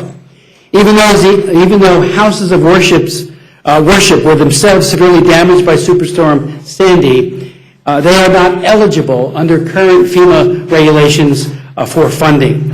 I believe this is wrong. It's a very serious oversight, and in support of the amendment, I will be brief because I know we have votes. The Union of Orthodox Jewish Congregations of America have supported this amendment. They point out that it's entirely appropriate for FEMA's aid program to provide private nonprofits to assist houses of worship with their rebuilding needs. The United States Catholic Conference has also endorsed the amendment and has made the point, Archbishop Lurie, it should be noted that in the aftermath of a national disaster, houses of worship often play an irreplaceable role to the recovery of the community. Discrimination that treats houses of worship as ineligible for federal assistance in the wake of a national disaster, beyond being a legal violation, hurts the very communities most affected by the indiscriminate force of nature. And I would just point out again for the record that in New Jersey alone, just the Catholic churches that have been devastated, some 145 churches have been damaged to the tune of over $19 million. This is a very simple fix, and I think it's an idea whose time has come. I thank you, Mr. Chairman. Thank you very much. Mr. Pascal? Thank you, Mr. Chairman. Good luck. Thank you. In I'm this going to session. need it. No, you'll be. Tell me that on the baseball field, too. Now, that's a different I'm gonna story need here. it. I'm pleased that we're finally going to bring this bill to the floor as the Speaker committed. You know, the Northeast communities have already waited far too long for this aid to be approved, almost 80 days and counting. I flew to Texas when they had that horrific storm many years ago. And as we flew in, we saw the damage from above. The blue coverings for the homes that had been destroyed, half, second, third floors gone. And we talked to the people there in Texas. And it's good that we talk to people in different regions. It might not only help us with catastrophes, but a lot of other things. The Northeast communities are waiting. My amendment is quite simple, Mr. Chairman. It's an amendment to Mr. Freeland-Highland's amendment. Most importantly, it costs no additional money to the Treasury. It provides governors with the flexibility to provide additional grants should they determine that it is in the interest of their state's recovery. The amendment removes the 30% cap in this bill on the state's abilities to provide grants or principal forgiveness to communities receiving a loan from the state revolving fund. This will give states as much discretion and flexibility as possible to help struggling communities afford installing preventative measures at water and wastewater treatment plants. This is a serious problem in New Jersey, which I get into in a second. These are necessary to guard against future disasters as well. Even before the superstorm Sandy struck, many New Jersey communities like Patterson, Newark, Jersey City, Nasby Park were struggling economically. The Great Recession put them further behind. Now that these communities have gone through Superstorm Sandy, the challenges they face are double. Let me give you this example. My district, the Passaic Valley Sewerage Commission plant, serves 3 million New Jerseyans. It's 1/4 of the entire population of the state of New Jersey. It's been severely damaged. It is not producing what it usually produces. Raw sewage is moving into the waterways of New Jersey as we speak. Flooding occurred in the treatment plant's utility tunnels and galleries, administrative and security buildings, including the on-site laboratory. Throughout the entire plant, power loss force flow to be bypassed. The estimated cost to restore the facility to pre-storm status is between $250 and $300 million. Mr. Chairman, this is just several in New Jersey of those regional authorities, utility authorities that have been damaged. The estimates of each of the costs of how much it costs to repair each of those facilities is quite high, and I submit it in the record. I'm thankful that my friend, Mr. Freeland-Eisen, has maintained this important aid to help harden our water. As I said to you, Madam Chair, there's no additional money to the Treasury. It gives latitude and longitude, as we say in New Jersey, to the governors of each of the states that are affected, and I ask that this amendment be accepted as part of Mr. Freeland-Eisen's. Thank you very much. Thank you very much, Mr. Pascrell. Mr. Langevin. Thank you, Madam Chair, Ranking Member Slaughter, members of the committee. I want to thank you for inviting me to testify today. I'd also like to recognize my co-sponsors of the amendment that I'm going to speak about, Congresswoman DeLauro, Congressman Cicilline. The amendment that we offer is very simple. It strikes the language in the Freeland-Hausen Amendment, which makes only EPA Region 2, in other words, New York, New Jersey, eligible for EPA state and tribal assistance grants, and it replaces it with bipartisan Senate-passed language, ensuring that all states that received a major disaster declaration due to Hurricane Sandy receive these grants. The amendment also waives the cost share requirement for such grants. Since the Hurricane Sandy hit our states in late October, members from across the East Coast have come together to demand the same treatment for our constituents as we afforded to those of the Gulf Coast following Hurricane Katrina, and to those in the West following devastating wildfires, and to so many others when disaster struck their communities. All we ask is the timely appropriation of disaster assistance so that our states can begin the long recovery process. Time and again, this Congress has affirmed that when a disaster hits, we're all in this together, and this time should be no different. Unfortunately, the language contained in the Freeland-Hausen Amendment makes only New York and New Jersey eligible to receive these critical EPA funds and fails to meet this standard. So it precludes my home state of Rhode Island, as well as Connecticut, Massachusetts, Maryland, Delaware, and every other state which received a presidential disaster declaration following Sandy from receiving this much-needed infrastructure funding to help our communities recover and protect our nation's water resources. So I request that you make this amendment in order so that all states affected by Hurricane Sandy may receive this critical funding. Thank you, and I yield back. Thank you very much, Mr. Langevin. Mr. McClintock. Thank you, Madam Chairman and members. Our hearts go out to the victims of Hurricane Sandy, and we all agree with the Chairman of Appropriations' words for aid that is, in his words, urgently needed to fill, quote, immediate need for emergency recovery. There's no question about that. But in this time of trillion-dollar budget deficits and bailouts and platinum coins, I think we've lost track of how much money this is. It comes to about $450 out of the budgets of an average household in this country. That's the tab for every household in America, $450. I don't think they'd begrudge a penny of that, provided that they were assured that this was going for immediate emergency relief and recovery. But looking at the package, $50 billion worth, $16 billion is to quintuple the amount being spent for community development block grants, double it in the underlying Rogers bill. We all know what that program is. It's funded such questionable projects as doggy daycare centers in Summit, Ohio, and a day at the circus in Nyack, New York. The OMB has repeatedly, urgently warned us that the program is, in their words, ineffective. That's the bureaucracy's polite term for programs where they cannot trace the funding and cannot show any kind of effectiveness. The legal authorization for this program expired in 1994. This measure, as I said, quintuples the amount that's being spent for it. $2 billion is for road repairs anywhere in the country, including, as Mr. Woodall pointed out, up to $20 million for highway repairs in Guam, the Marianas Islands, and American Samoa that aren't even in the same ocean as Hurricane Sandy. $111 million is for weather satellites. Now explain to me how a weather satellite can be damaged by a hurricane.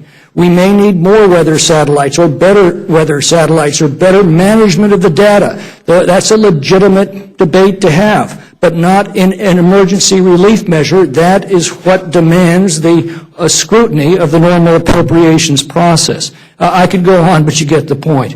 The amendments that I am offering to both the Frelinghuysen amendments as well as the underlying Rogers bill strip out the CDBG funding, limit the expenditures to fiscal year 2013. In other words, all of the emergency relief measures that are necessary to get through the current fiscal year are left in the bill. Everything else is put into the normal appropriations process so that they can be given appropriate scrutiny in relation to all of the other competing demands on this nation's resources. So I would ask that those be put in to the rule for consideration by the House. The other amendment, I might add, strips the $2 billion of general highway repairs out of the bill. Thank you very much, Mr. McClintock.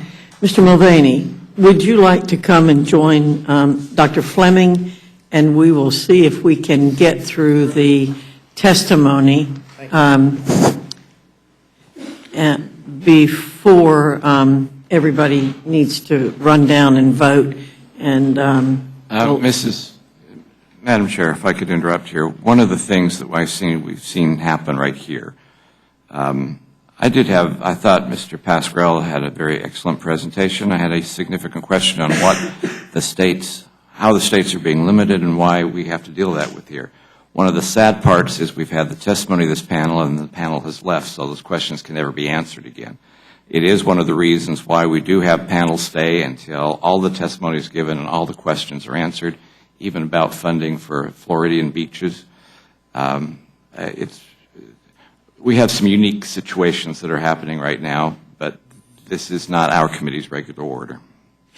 I'm not sure if we can, I think there's going to be another vote. My guess was that those members left to go vote. And what I can do is ask that those members be brought back up. Okay.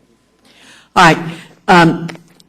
Gentlemen, what we're going to do to avoid our having a problem with this in the future is we're going to take a recess, allow everybody to go vote on the subsequent two votes, and then we'll bring people back. There's Mr. Pasquarello. I'm so glad you came back. We'd like to have you available for questions if we could.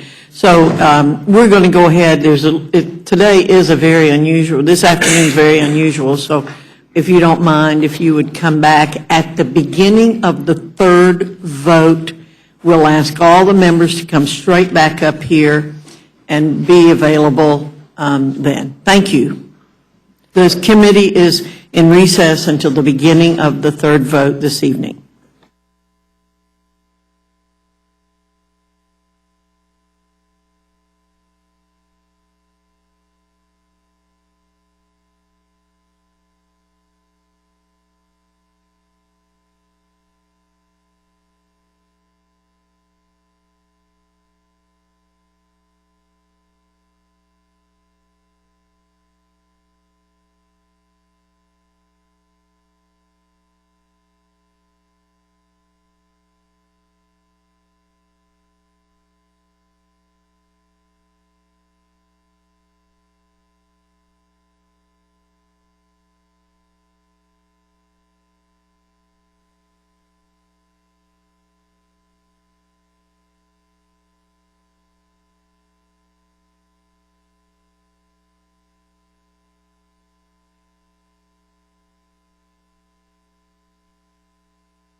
Thank you, sir. Everything. I answered two in the hall.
For allowing us time to get back after the vote. We're waiting pending Jim Langevin getting here. We're going to go ahead and keep this panel here, but we're going to start the questions. It's my understanding that all three of you have completed your testimony, and we'll now go to any questions. Mrs. Fox. Thank you, Mr. Chairman. I don't have any questions. I thank the folks for being here. Thank you. Ms. Slaughter. Thank you, Mr. Chairman. I know that you gentlemen are holding up our side very well. I'm very grateful for that. I look forward to getting this bill passed and getting help up home. Thank you very much. Mr. Bishop. Well, I had the chance of talking to you on just off the floor, and I appreciate you giving me the answer to that. Maybe you could simply, just for the committee's sake, the question I had is, why was there a federal limitation on state governors being able to change the state revolving fund? Because each state has a revolving fund. Money goes back in. Money goes back in so it can be used over and over again. That's why there's no more federal money that I'm asking for in the amendment to Mr. Frelinghuysen's amendment. So this is a fund which is very necessary. There's a 30% cap on what the states can spend. This will simply remove that cap. There is a cap simply because there is federal money involved in the state revolving That is correct. funds. Okay. Is this and this is another question, I'm sorry. Is this a temporary only for this particular situation? For this storm, Sandy. And it expires at the end of this appropriation? That is correct. All right, thank you. That's the question I had. I appreciate it. Thank you. Thank you very much, Mr. McGivern. Mr. Cole. No questions, just a quick comment to my friend, Mr. Smith. You were the first guy to talk to me about this. Your constituents ought to know. But glad to hear from all three of you. Appreciate it. Thank you. Mr. Chairman, I have a question of Mr. McClintock, and I don't know you, so we're introducing ourselves to each other. You're from California, am I correct? Which part of California? I have the 4th Congressional District, which is roughly Lake Tahoe to Yosemite Valley. That's interesting.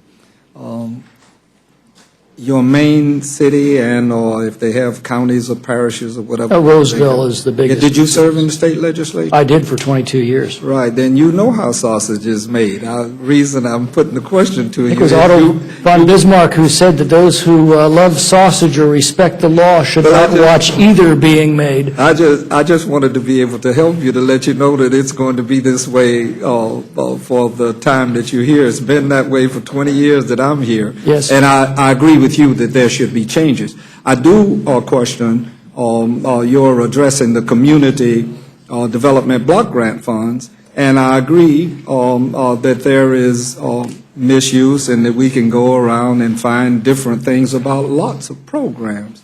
But in my area, I can cite to you some examples of the use of CBDG funds that have jump-started whole areas that were not being attended, and those funds were utilized for that purpose. And I just offer it for your edification that not everybody used it to go to a circus. Some people use those funds. I'm sure that's the case, but according to the Congressional Budget Office, the vast proportion of these funds, upwards of 98% in both the underlying measure as well as the amendments, are not even able to be spent until next year. At the earliest, that's not an emergency. I realize this is the way we've done things before, but I remember Grace Hooper's comment at the Annapolis graduation, she the oldest commissioned officer in the U.S. Navy, who said that in all of her years in the United States Navy, she had learned that the greatest impediment to human progress are the words, "But we've always done it this way." We can't afford to keep doing it this way, not with a $50 billion measure that will extract $450 from every household in the country, not without assuring that that money is actually for emergency. Underline the word emergency relief. Yeah, well, I've seen a lot of them, and I've never seen any that didn't have something else other than the direct supplemental. And I agree with you in that regard. I would like to see it stand alone and that we appropriate the appropriate funds. But at the very same time, you're going to see a lot of this, and we'll talk about it in time. Mr. Nugent? Mr. Polis? Mr. Webster?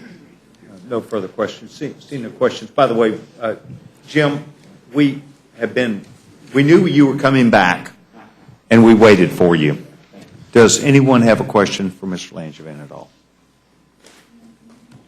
Okay, seeing none. I want to thank each of you for taking time to be here for this important hearing, for your contribution to that hearing, for you representing the people that you do and the ideas that you do. Chris, I want to thank you for you reaching out to me on behalf of your state and your constituents, and I hope that this hearing produced a result that you feel like you were able to fully represent your people and make your point, and we appreciate each of you for taking time to be here today. You're now excused. Great, thank you. Thank you, Chairman.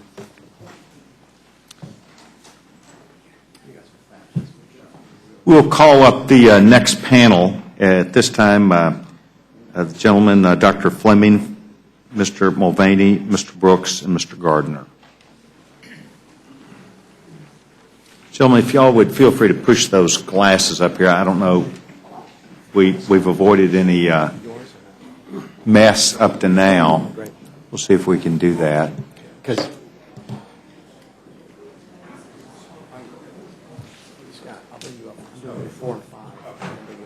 And Mr. Garrett, we'll get you up next. Dr. Fleming, welcome.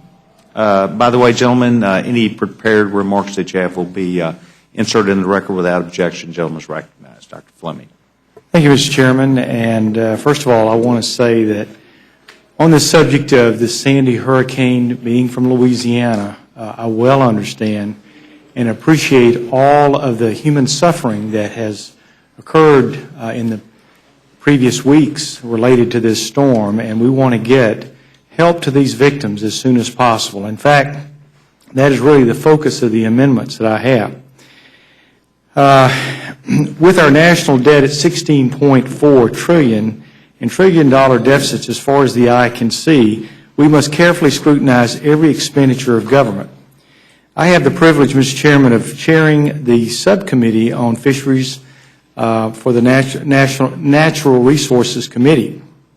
And we took a real close look at some of the parts of the Frelinghuysen Amendment and saw some opportunities, I think, to refocus our efforts and our resources.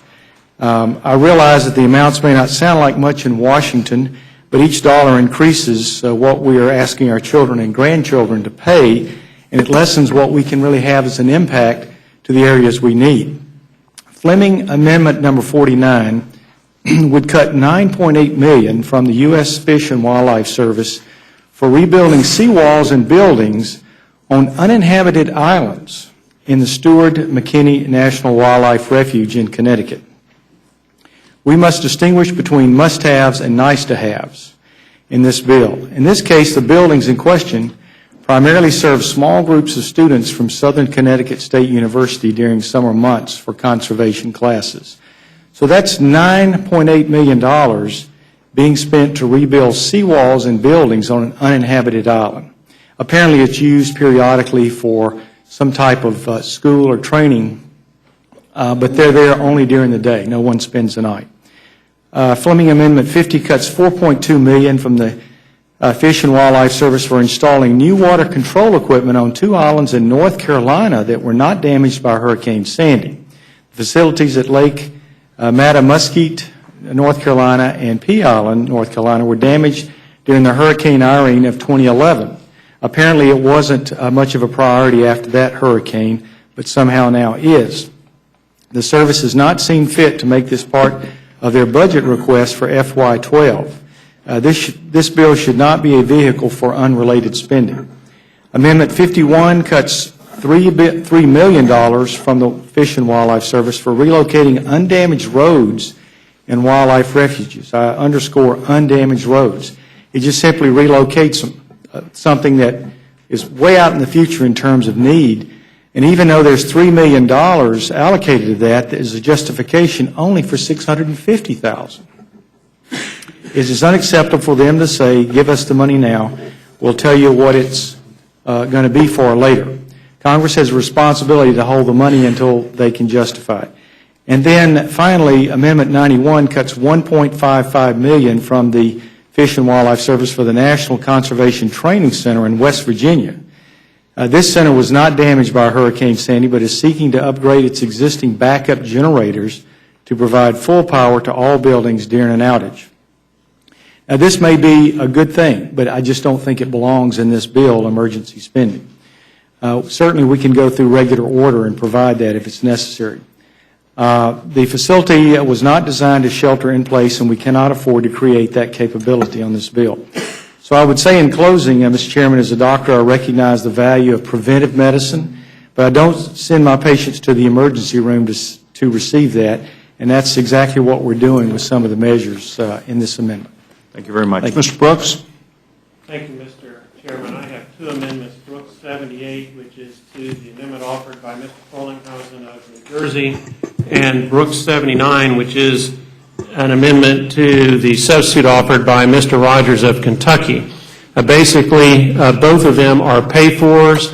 They provide a source for funding for the monies that would be spent for disaster relief caused by Hurricane Sandy.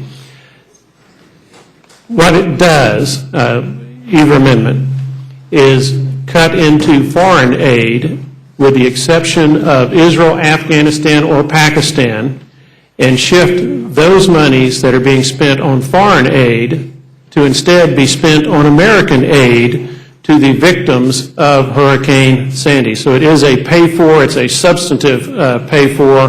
The amounts are unknown because it's keyed to how much money is spent or has already been spent on foreign aid, and that can fluctuate depending on when this legislation should pass. The reason that I'm submitting a pay-for is quite simply because of the precarious condition that the United States government sees itself. Financially, we're on a path to nowhere.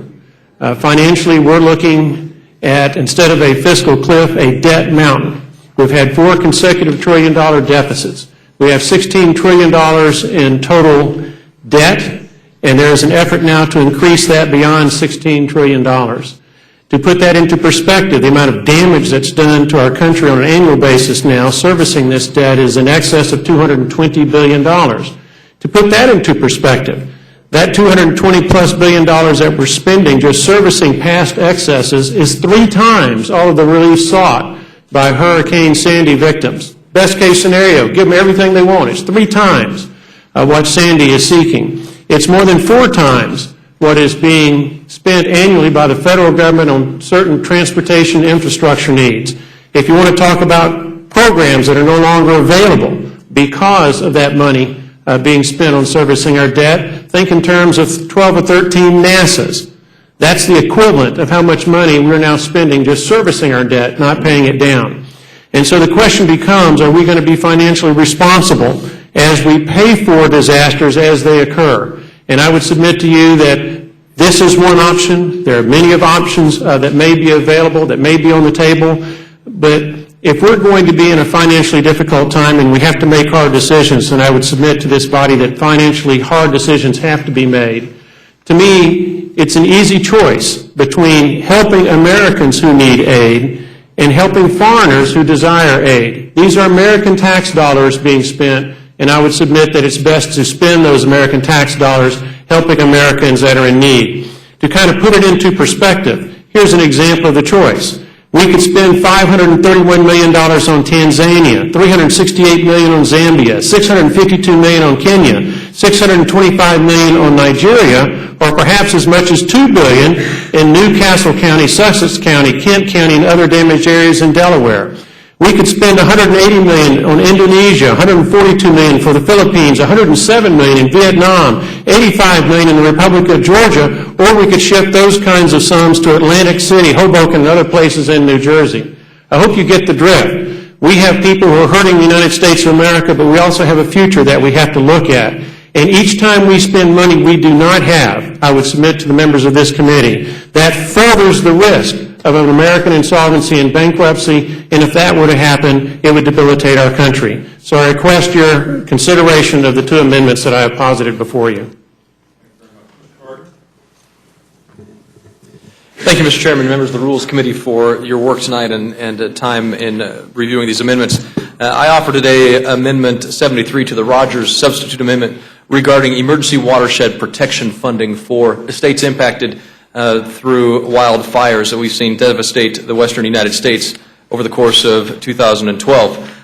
I believe it was Mr. Frelinghuysen who earlier today said that the hurricane demanded the attention of news programs around the country, that every time you turned on the TV station you saw news of the hurricanes and what was happening in Florida, or excuse me, what was happening in New York, what was happening in New Jersey, what was happening in Connecticut. But if you go back to June of last year, all that was on TV was what was happening in Colorado, in New Mexico, in Oregon, in Wyoming, in Montana, as hundreds of thousands of our federal lands burned because of drought conditions and resulted in the loss of hundreds of homes in Colorado, the loss of lives, and the loss of hundreds of millions of dollars in Colorado and beyond. In fact, at the same time that we watched as people in New York were seeing their neighbors' homes burned down or ravaged by floodwaters, I recall the story of a group of firefighters in Colorado who were saving a local school, a single-room schoolhouse, while they watched their homes burn down on the same mountain. And so this amendment asks for $125 million for the Emergency Watershed Protection Program. In the Rogers Amendment, there is funding for New York, New Jersey, Connecticut, through the Emergency Watershed Protection Program. In the Frelinghuysen Amendment, it's restricted to those 3 states. At $150 million, this is asking for $125 million for states available, like Colorado. As Mr. Polis mentioned earlier today, Colorado is estimated to need or require about $19.8 million for mitigation of these burned areas.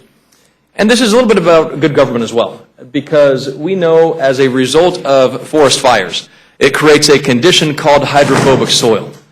Hydrophobic soil is basically the melting of a top layer of soil so that any moisture event, whether it's a half inch of rain, an inch of rain, is going to create debris flows, erosion flows, and mudslides that will clog culverts, destroy roads, and certainly imperil the watershed and drinking water systems.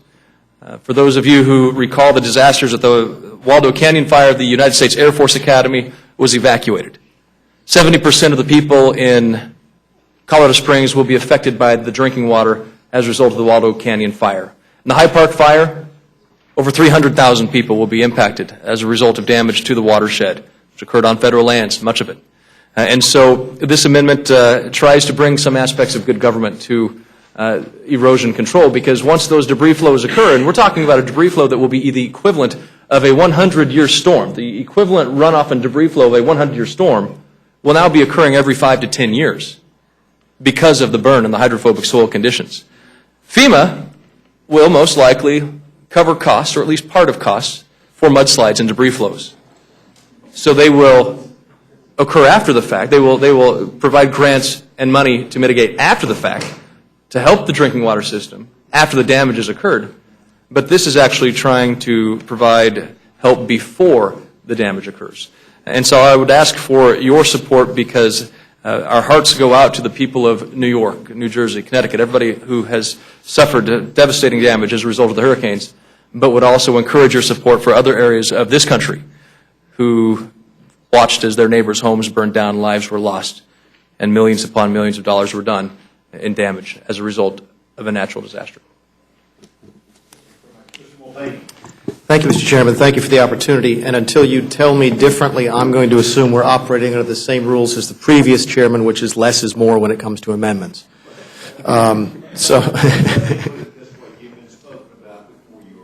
There you go.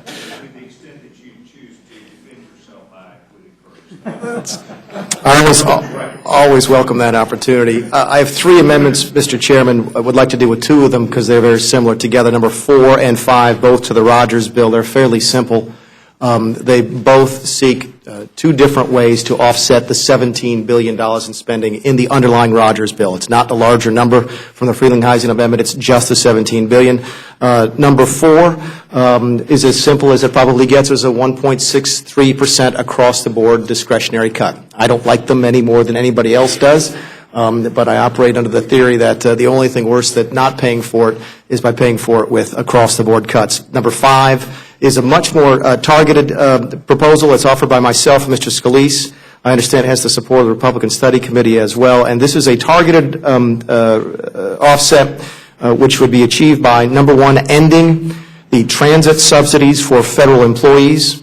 Number 2, eliminating the agricultural direct payment program. And number 3, prohibiting any further obligations under TARP. We've just received the CBO scores on this, Mr. Chairman, today. It doesn't come quite close to $17 billion during the first year, but it looks like it pays for itself over the, it does offset, and when you look at a little longer period of time. I encourage my friends across the aisle not to attribute any ulterior motives here. We're not trying to delay the bill. I happen to be one of the folks who believes that emergency relief is one of the proper functions of the federal government. Most of the folks up here, with the possible exception of Mr. Gardner, live in hurricane-prone areas. I've lived through a hurricane myself. I've had my office destroyed by a flood. I think this is a proper function of the government. The motive here is as simple as it looks. I just want to try and find a way to pay for it. This is important. There's no question. Is it important enough to borrow money from China to do it? Especially when we're already borrowing money from China to do so many other things. I hope that the tragedy would allow us to come together in a rare instance and actually try and find a way to pay for something, as opposed to continuing to run up the debt. And if we have a chance to do it, I think we have it here. If we don't have a chance to do it, I don't know where we'll be able to do it, because I would think that we'd be united by this tragedy and not divided by it. The final amendment, the third one I have, Mr. Chairman, is number 6, on which Mr. Garrett from New Jersey is joining me, and this is an accountability amendment. It adds some additional reporting requirements, and specifically the requirement of a GAO audit at the end of the program. And I would invite Mr. Garrett, who'd like to say a few words on this, if that would be appropriate.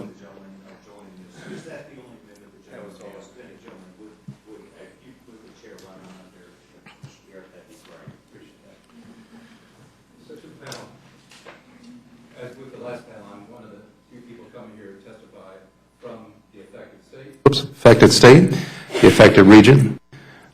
I am one who has not only traveled, as many members do, and visited to see these people and to shake their hands, but also to actually work in the area, to put on work boots and hip boots and to shovel debris and to pull down sheetrock and help people to rebuild their homes.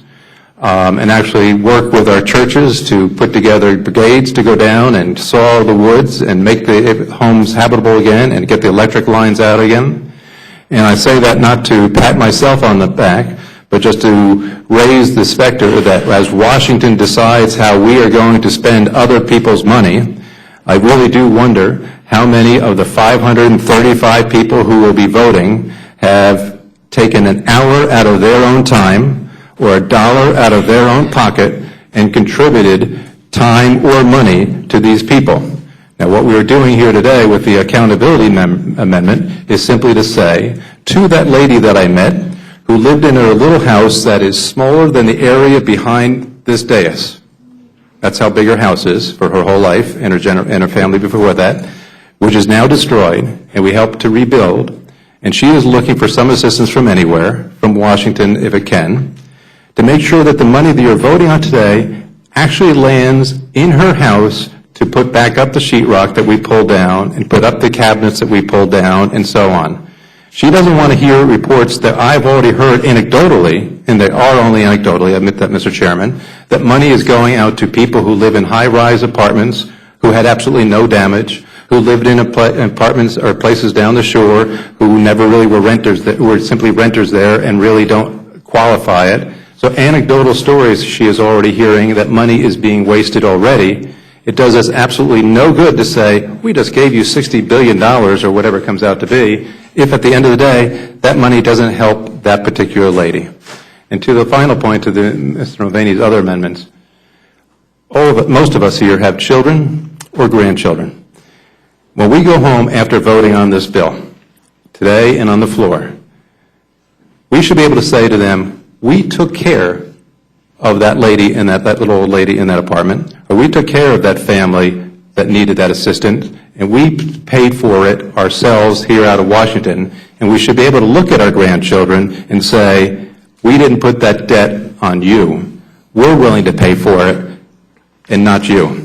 I wonder how many members are willing to be able to go back who vote the other way on this amendment, his amendments, and vote the other way, and they're able to look at their grandkids and say, kids, grandkids, we did a good thing, but you're paying for it, not me. And with that, I thank you for your consideration. Mr. Chairman, with that, we respectfully ask that numbers 4, 5, and 6 be ruled in order. Thank you. Mr. Gardner, if you please won't go too far, as long as you're here. Mr. Garrett looks like he is not going to be here. Ms. Mulvaney will handle the questions on behalf of that. Thank you very much. Mrs. Fox. Thank you, Mr. Chairman. I have no questions. Yeah, thank you, Mr. Chairman. I have a question for Mr. Mulvaney. Does your amendment, number 4, violate the rules of the House?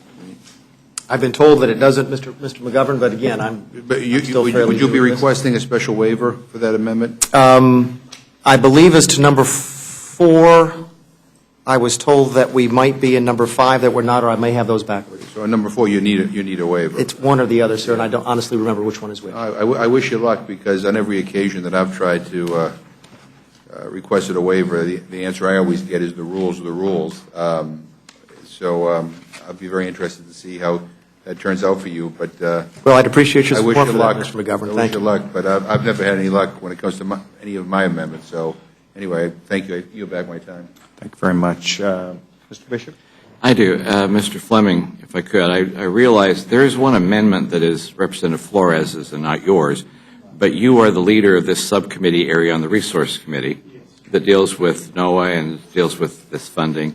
For example, in his amendment, there is $150 million that goes to the Regional Ocean Partnership Grant Program, and much of that money could also become part of the Coastal Marine Spatial Plan that has nothing to do with this area in which Sandy hit. Am I wrong in looking at that kind of money going to areas that would be, maybe a nice program, but this partnership would basically be going to planning in areas that are in the Gulf Coast and not necessarily on the East Coast? Mr. Bishop, I'm not totally familiar with his amendment, but as you characterize it, I would completely agree with you that is out of sync with what we're trying to achieve here, which is emergency funding for the New York, New Jersey area. And again, as chairman of that subcommittee, I'm more than happy to have hearings and go through regular order for those expenditures. And I was understanding that was what you were talking about with your different amendments that deal with programs in North Carolina that was not hurt by the hurricane, in West Virginia. Well, in the case of the one in North Carolina, it was hit by a previous hurricane, but nothing requested in that relief or in any regular order legislation since then. All of a sudden, it pops up in Hurricane Sandy. All right. Thank you. I appreciate that. Yes, sir. Mr. Hastings. Thank you very much, Mr. Chairman. Mr. Chairman, I wanted to respond to my good friend, Mr. Bishop, regarding the statement that I made with reference to $35 million for beach erosion. I thank you for checking me in that regard. The information that I had came first from the Committee on Appropriations, followed by, or if not advanced by, counties in the region that I serve, saying that there were funds in the measure of approximately $500 million in the construction account, not specifically directed to the North Atlantic Division, that can be used to repair storm damage in Florida and elsewhere. Toward that end, the assumption was, which is a bad thing, the assumption was that there would be monies that had been asked for by Florida. But I stand corrected in that regard. I still think that in that $500 million, I'll be able to show you one day that some of that came to beach erosion from Sandy, I might add. Mr. Brooks, I'm in this institution 20 years, and a substantial portion of it has been spent in activities involving funds that are spent in what is referred to as foreign affairs. I've seen some misuses, and I've seen some help of this nation in specific interest matters. I would hope over the course of time you get an opportunity to go to some of the locations where funds are utilized and recognize that there are two factors that are ignored. Large portion of the monies that we spend support American businesses in regions that are not looked at, and they just sound easy to talk about. Another portion of it deals primarily with the defense and security of this nation. I wish to give you one example, just one. When I was in my second term, I managed to go to Africa, and in the North African region, I recognized then, and I'm now talking 1996, that there was an extraordinary effort toward developing terrorism. This is way before Al-Qaeda. We came back, one of our departed colleagues and a colleague of mine from West Palm Beach, Harry Johnston, and Donald Payne, and we fought hard for money for the Defense Department, for the State Department, for USAID, and a number of things, and we were able to achieve a plus-up of $50 million that in time, if I get to talk to you, I can show you exactly how much it helped us at that time to avoid certain aspects of the development of terrorism. It didn't achieve everything, but it certainly did help. So all foreign aid isn't bad. There are relative aspects to it as there would be in anything. And just to follow on, in this same measure that we're discussing is $88 million for bases, military bases and ammunition allowances that were hurt by Hurricane Sandy. If there was ever an agency that could reprogram some funds and use this $88 million to help people in Sandy, then the Defense Department certainly could do that. Evidence the fact that we voted on a measure that was $159 billion more than was requested by the Defense Department. So we tend to, figure out whose axe is being gored when we are dealing with these things. And while I agree with you that there is abuse, I don't know a division of the United States government that I could not, along with you, find some substantial abuse. And I just wanted to pass that on. May I respond briefly? Of course, please. I'm not saying that foreign aid is bad. I'm saying that our country's financial condition is such that we have to start conducting triage. We have to make some very serious decisions that are going to have adverse effects no matter what the decision is. And the question is, how can we minimize the risk of an insolvency and bankruptcy of the federal government, which, again, I emphasize would have debilitating effects. You mentioned business and national defense. If we continue on the path that we're going, American businesses will be devastated by an insolvency and bankruptcy of the federal government, and we won't have enough money for a national defense. So that's my fear, is trying to do whatever can be done to minimize that risk of an insolvency and bankruptcy, which from where I sit, if we continue on the path that we're on, there is an absolute 100% certainty of an American insolvency and bankruptcy unless we change the path. Thank you very much. Mr. Cole. Mr. Polis? Thank you. I appreciate Mr. Gardner's amendment, which I co-sponsor as well. I hope that the committee, based on his testimony, will find this in order as well. It's a critical issue to our state and the western states in general. Our state and the western states will never be hit by a hurricane. That's not the type of natural disaster we face. But we did have a presidentially declared disaster this last summer. And it's critical that we act. I wanted to ask Mr. Gardner to talk a little bit about the effect of soil erosion and damage to the watershed and potential flooding and some of the other risks if Congress strips out what was in the Senate bill last session and moves forward without this aid. Thank you, and again, thank you for your support. This is a Colorado delegation amendment that has the support of Republicans and Democrats from the Colorado delegation. $125 million to the Emergency Watershed Protection Program, and what this will do is allow us to go into these mountain areas, and Mr. Polis and I have both flown over the areas, witnessed this burn area, which is in the heart of drinking water systems for the city of Fort Collins, the city of Greeley, Colorado, the Waldo Canyon fire for the city of Colorado Springs, several military bases, as well as the U.S. Air Force Academy, all seeing effects from these fires. So that money would be used, in this case, to stabilize the soil, prevent erosion. As I mentioned before, what happens in these areas is you have a very modest amount of moisture that creates significant debris flows going into an area, whether it's a county road system, whether it's a drinking water system that wasn't designed to handle the kind of debris flow that will occur as a result of a very modest rain moisture event. In the case of the Hyde Park fire, which burned around 88,000 acres, several hundred homes, over 200 miles of roads exist within this area. 300,000 people rely on drinking water from this area.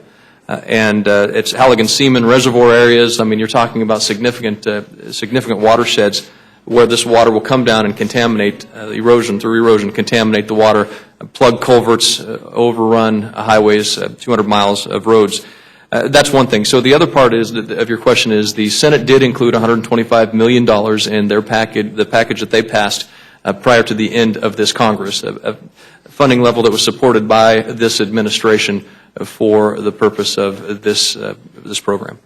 I thank the gentleman, and I encourage the committee to allow the amendment in order, and I yield back. Thank you very much. And I'd like to, if I could, state that the Colorado delegation, including Mr. Polis and you, Mr. Garner, have done really an exceptional job to really bring this to light. It's a difficult thing to deal with, the fires, the aftermath, and the understanding of what the watershed damage is one that I think you've done a very good job. Not just members of Congress and the Appropriations Committee, but also the administration and Senate dealing with this. And I want to thank you for doing that. Thank you, Mr. Chairman. Mr. Woodall? Thank you, Mr. Chairman. I wanted to ask the three of you who were offering offset amendments or reduction amendments in the case of Dr. Fleming. my friend from Massachusetts said earlier in testimony, and he was absolutely right. He said, I wish we had these kinds of offset conversations when we were talking about war spending, when we were talking about DOD spending. The implication being that folks who support making those difficult but necessary financial decisions when it comes to disaster aid might be less supportive of grappling with those difficult financial decisions when it comes to military aid. I'll start with you, Mr. Mulvaney. Would I characterize it accurately if I said you're only here because this is emergency disaster funding and you would not be here if this was emergency military funding, or would I be inaccurate in that characterization? Well, I think it's fair to say I'd be here if it's any type of spending. I mean, I think you and I and several other members of this panel, other members of this Rules Committee joined together last year to get together to try and freeze defense spending for the same reasons. It's not paid for. So this has nothing to do with where the money is going. It has to do with it's off budget.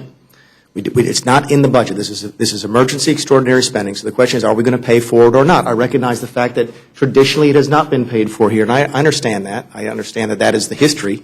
I would simply humbly suggest that at some point we have to start doing things differently than we have for the last 30 years, or else we'll end up pretty much right where we are. So yes, I'm sympathetic to what the gentleman from Florida said. I would be here if it was emergency military spending. You and I believe, Mr. Woodall, had these same conversations regarding Libya last year, and the cost that it was the cost of that operation. So yeah, it has nothing to do with the use of the money. This is not a poison pill. It's not designed for delay.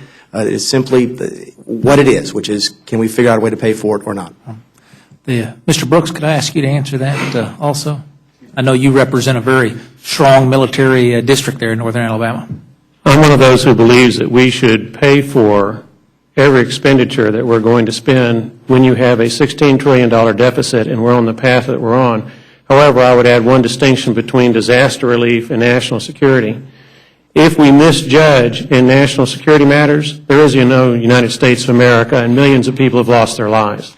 So you have to weigh that as you're deciding whether to go into debt in order to fund a war effort, and that is a factor that is not there with most every other kind of federal government expenditure. Having said that, for emphasis, I prefer that whatever service the federal government is going to render, including national defense, be paid for. But if we can't get enough members of the United States House, the United States Senate, and the White House to join together to pay for it, and going into debt to avoid a military calamity is what we have to do, then I'm for going into debt to avoid that military calamity, because a military calamity means the loss of many lives. Mr. Mulvaney said I'll paraphrase him, said he'd hoped this would, coming together to support our neighbors in the Northeast would be something that was bringing us together rather than dividing us. I think back to our Budget Committee discussions 2 years ago when a gentleman from Maryland, the ranking member on the Budget Committee, offered an amendment to our budget that said, hey, defense ought to bear its fair share of the burden, and we need to make sure that every line item in the defense budget is being scrutinized in the same way that Dr. Fleming is scrutinizing every line item of this disaster budget. And I believe I'm characterizing it correctly when I say Mr.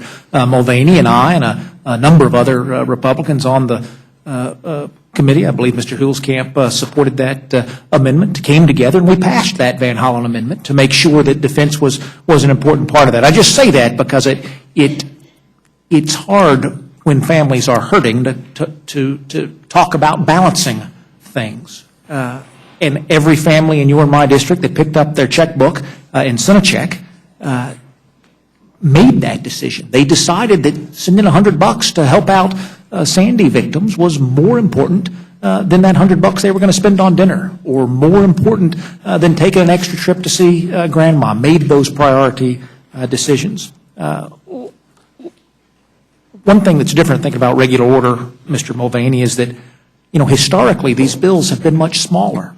I went back and looked at FY 2012 appropriations, 12 appropriations bills in this Congress, and if the Frelinghuysen Amendment passes, this appropriations bill, this emergency spending bill, will be larger than 9 of the 12 traditional appropriations bills that we do. Those bills that traditionally get scrutinized in the open process, one amendment at a time, just like Dr. Fleming's proposing. and takes place over a series of days and weeks to scrutinize each one of those. In fact, this bill's larger than 3 appropriations bills combined. And I think that's why it's so hard and why I support the chairman's effort to shrink it down. Let me ask you, Mr. Gardner, I thought the chairman said when he, in his testimony in response to Mr. Polis's concerns about Colorado, that he thought there was already a pool of money out there that could be accessed for this purpose. Did you have a chance to speak with him about that?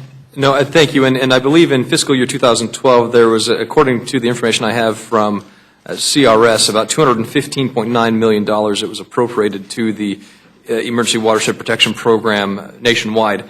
Certainly some of that did go to Colorado, not all of it, but that fund was exhausted very quickly as a result of the hundreds of thousands of acres that burned in Colorado and the western United States. In Mr. Frelinghuysen's bill, he is also adding, in Mr. Frelinghuysen's amendment, he is adding an additional $150 million for the same exact program, the Emergency Watershed Protection Program that we are asking for here, except his amendment restricts it to New York, New Jersey, and Connecticut. And are the dollars in that fund dedicated to these mitigation efforts on federal lands only, or they are available to the public at large for these mitigation efforts? It is both federal land and as well as public land. In the High Park fire, and in particular High Park fire, we had 87,000 acres burned. You had a combination of public and private acres of land burned. You had roughly about half and half private federal land that burned. But it's checkerboarded throughout the area. You have, I mentioned the number of roads. I think 200 miles of roads exist within that one burn area, including 42 miles of Larimer County roads, Larimer County, Colorado, and 40 miles of U.S. Forest Service roads that will all be impacted by erosion events from this fire. And so it is a combination. However, with EWP, this has been used, emergency watershed protection has been used in past wildfire seasons. I believe it was 2004, where in California, $150 million was appropriated to provide relief for California wildfires. In 2006, I believe Hurricane Katrina received $50 million through the Emergency Watershed Protection Program for disaster assistance. And then would just point out as well that there is, some components of EWP do have a local cost share requirement, and there are permitting requirements on local governments as well. I thank the gentleman. Mr. Chairman, I know it's never easy to make spending decisions, period. If it was, we'd have solved this a long time ago. In fact, it wouldn't be in this predicament today. But I just want to associate myself with the gentleman from South Carolina. If we cannot come together today and talk about what we are willing to give up of our own so that those of us in New Jersey and New York who have lost everything can be aided, I don't know when we'll have the stomach to make those decisions, not about what we need, but about what we can do for others that we will do on our dime, not our children and our grandchildren's dime. And with that, I yield back. Yes, sir. Mr. Nugent. Mr. Webster. Ms. Weiss-Layton. Thank you so much, Mr. Chairman, and thank you for such well thought out and reasoned statement. Just to make a comment about my colleague, Mr. Brooks' amendment about foreign assistance. So many of our constituents think that our foreign assistance programs are 20% of the budget. It's really only less than 1%, and I believe strongly that so many of these programs are for national security. We can't protect our nation alone, and we need our allies to work with us to ensure that our nation is safe. And it's really U.S. national security that is benefited by assistance. But I'm curious about the carving out of Pakistan as one of the 3 nations, because actually that's one of the funding countries, one of the countries that are funded that generate a lot of controversy on the House floor. So I look forward to having you speak on behalf of funding for Pakistan when it comes to that point.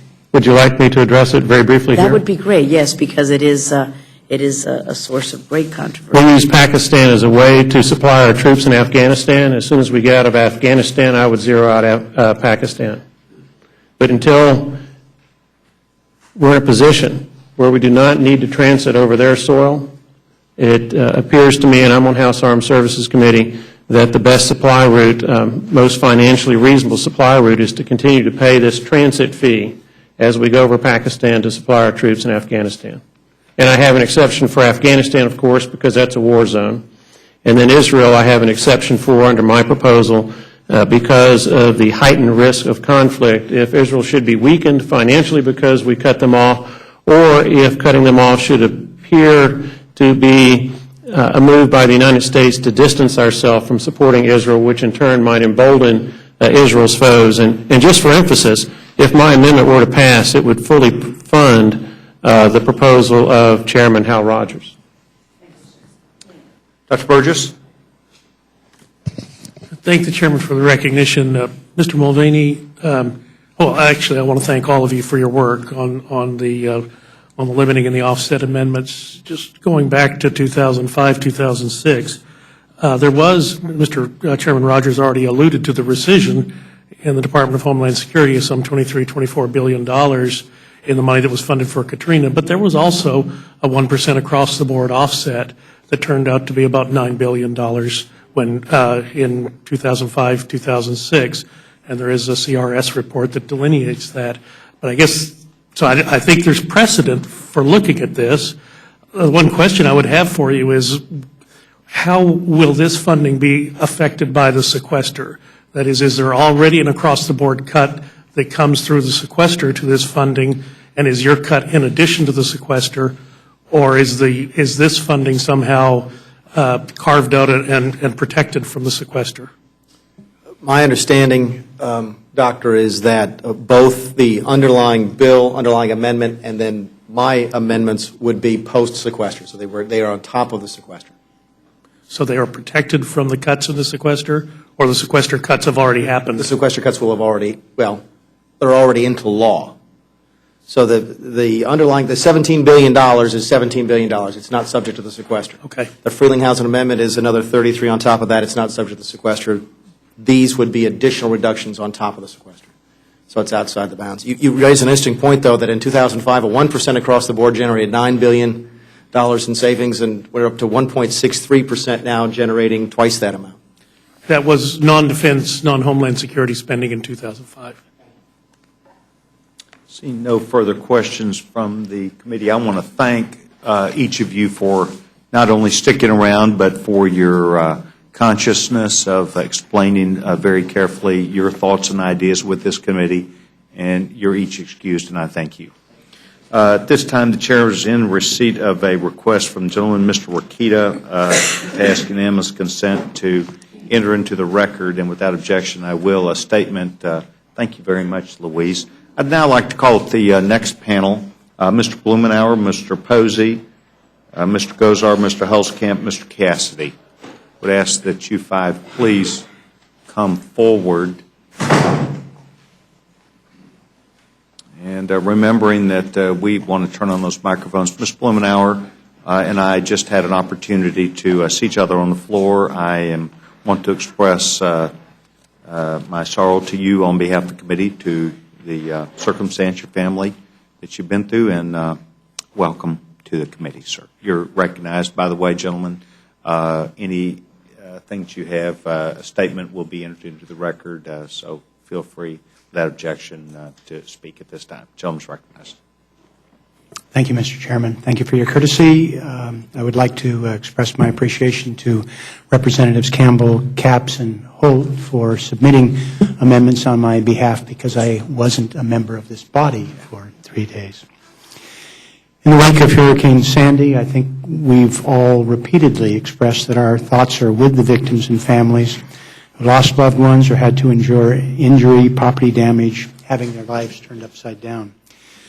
But I think we also owe it to the victims and devastated communities to help them rebuild stronger and safer. Hurricane Sandy was uniquely devastating, but it will not be the last time that a hurricane hits the Northeast or the Gulf Coast. Whether or not one subscribes to the climate science, the pattern of extreme weather events, including Hurricane Sandy, the devastating drought that gripped much of the nation this summer, should inspire us all to think about how we do this job better. Providing relief to devastated families and communities is, of course, a first action. We support it. It should be a national priority, and I support H.R. 152 as well as the Rogers and Frelinghuysen amendments. But we cannot afford to continue the status quo. We need to assure that the investment is done wisely and that it minimizes exposure in the future. First, we need to invest in mitigation. Investing $1 in mitigation can save $5 in long-term expenses.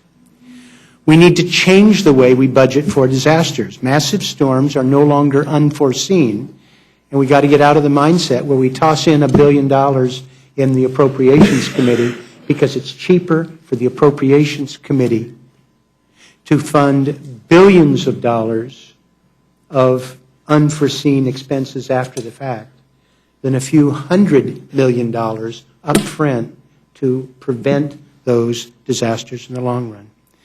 And finally, I could not agree more with the testimony that I heard sitting here that we need to make sure that we're distributing disaster supplemental money in a way that the tax dollars are used efficiently and effectively. I'm offering 3 amendments which I think capture the spirit of doing this appropriately to help the devastated communities rebuild stronger and safer while protecting the taxpayers. First, Congressman Campbell and I have submitted amendment number 29 that would clarify the language in the Frelinghuysen amendment about the non-federal share for ongoing construction projects unrelated to Hurricane Sandy.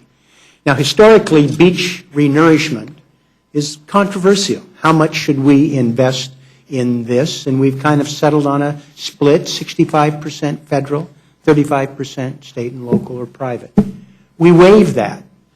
That's unprecedented, but so be it. These may be an unprecedented circumstance. But the language in the amendment does not make it clear that this is a one-time only shot. Projects like this for long-term beach construction can last up to 50 years. And I think it would be a great mistake if somehow there's ambiguity in this law that would put the federal taxpayer on the hook for decades to come. I hope it's a drafting error, but I would hope that I would have the committee's support for Mr. Campbell and my amendment to clarify that we're not having a long-term liability.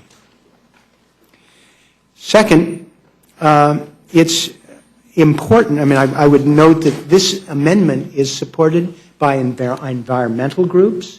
It's supported by the professionals who work in the field. It's supported by taxpayer groups. The second amendment with Representative Capps, actually it's 2 amendments because it applies to both the Frelinghuysen amendment and the Rogers amendment, to make sure that where it says the use of funds will address long-term recovery, the amendment clarifies that long-term recovery includes mitigation of future losses.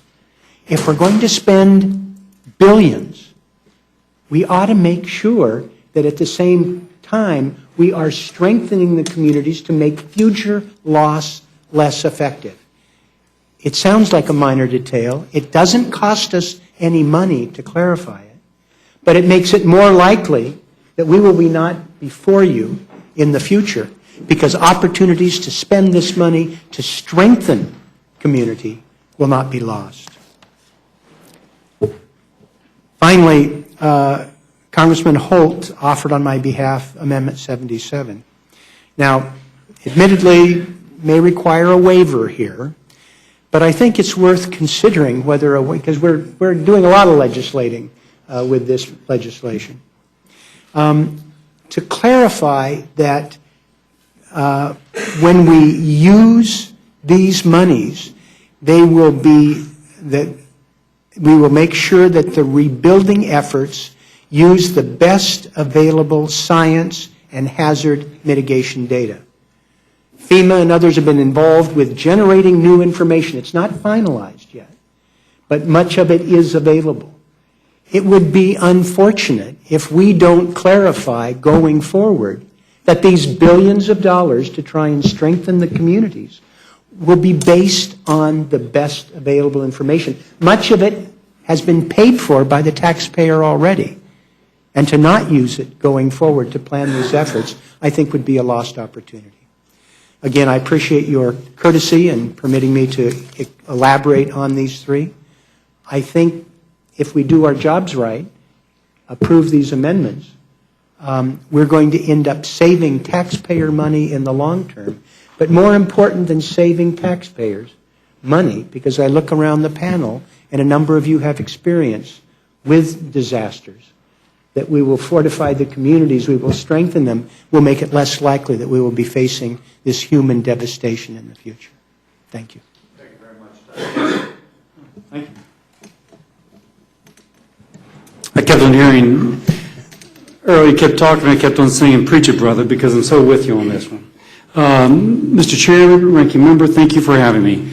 I'm here to speak about Amendment 36, which, if adopted, will insert certain provisions related to Hurricane Isaac and the Army Corps of Engineers into the Freeland Housing Amendment. It's not an earmark, but it is permissive language, and I'll elaborate on that in just a second. And it is similar to previous language passed by the Senate. And by the way, it's bipartisan. Cedric Richmond would be here, but he's co-sponsoring with him, but could not be here.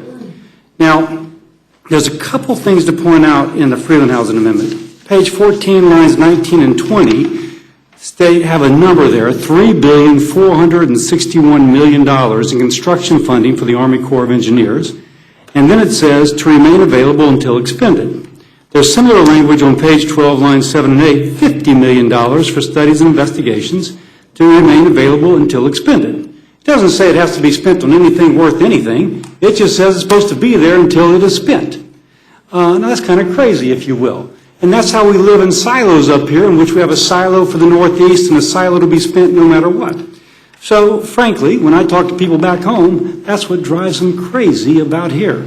So, since we, both sides of the aisle, are looking for ways that our government could work better, I would like to add flexibility, not demand it, only permit it, to also address the other major hurricane event that happened, which is in my own state, St. John Parish, St. Charles Parish, St. James Parish. If you're a Catholic, you should be with us on this. The damage inflicted in St. John didn't inspire the same headlines as did Sandy, but there were thousands of people who lost their businesses, lost their homes, and we are spending all kinds of money.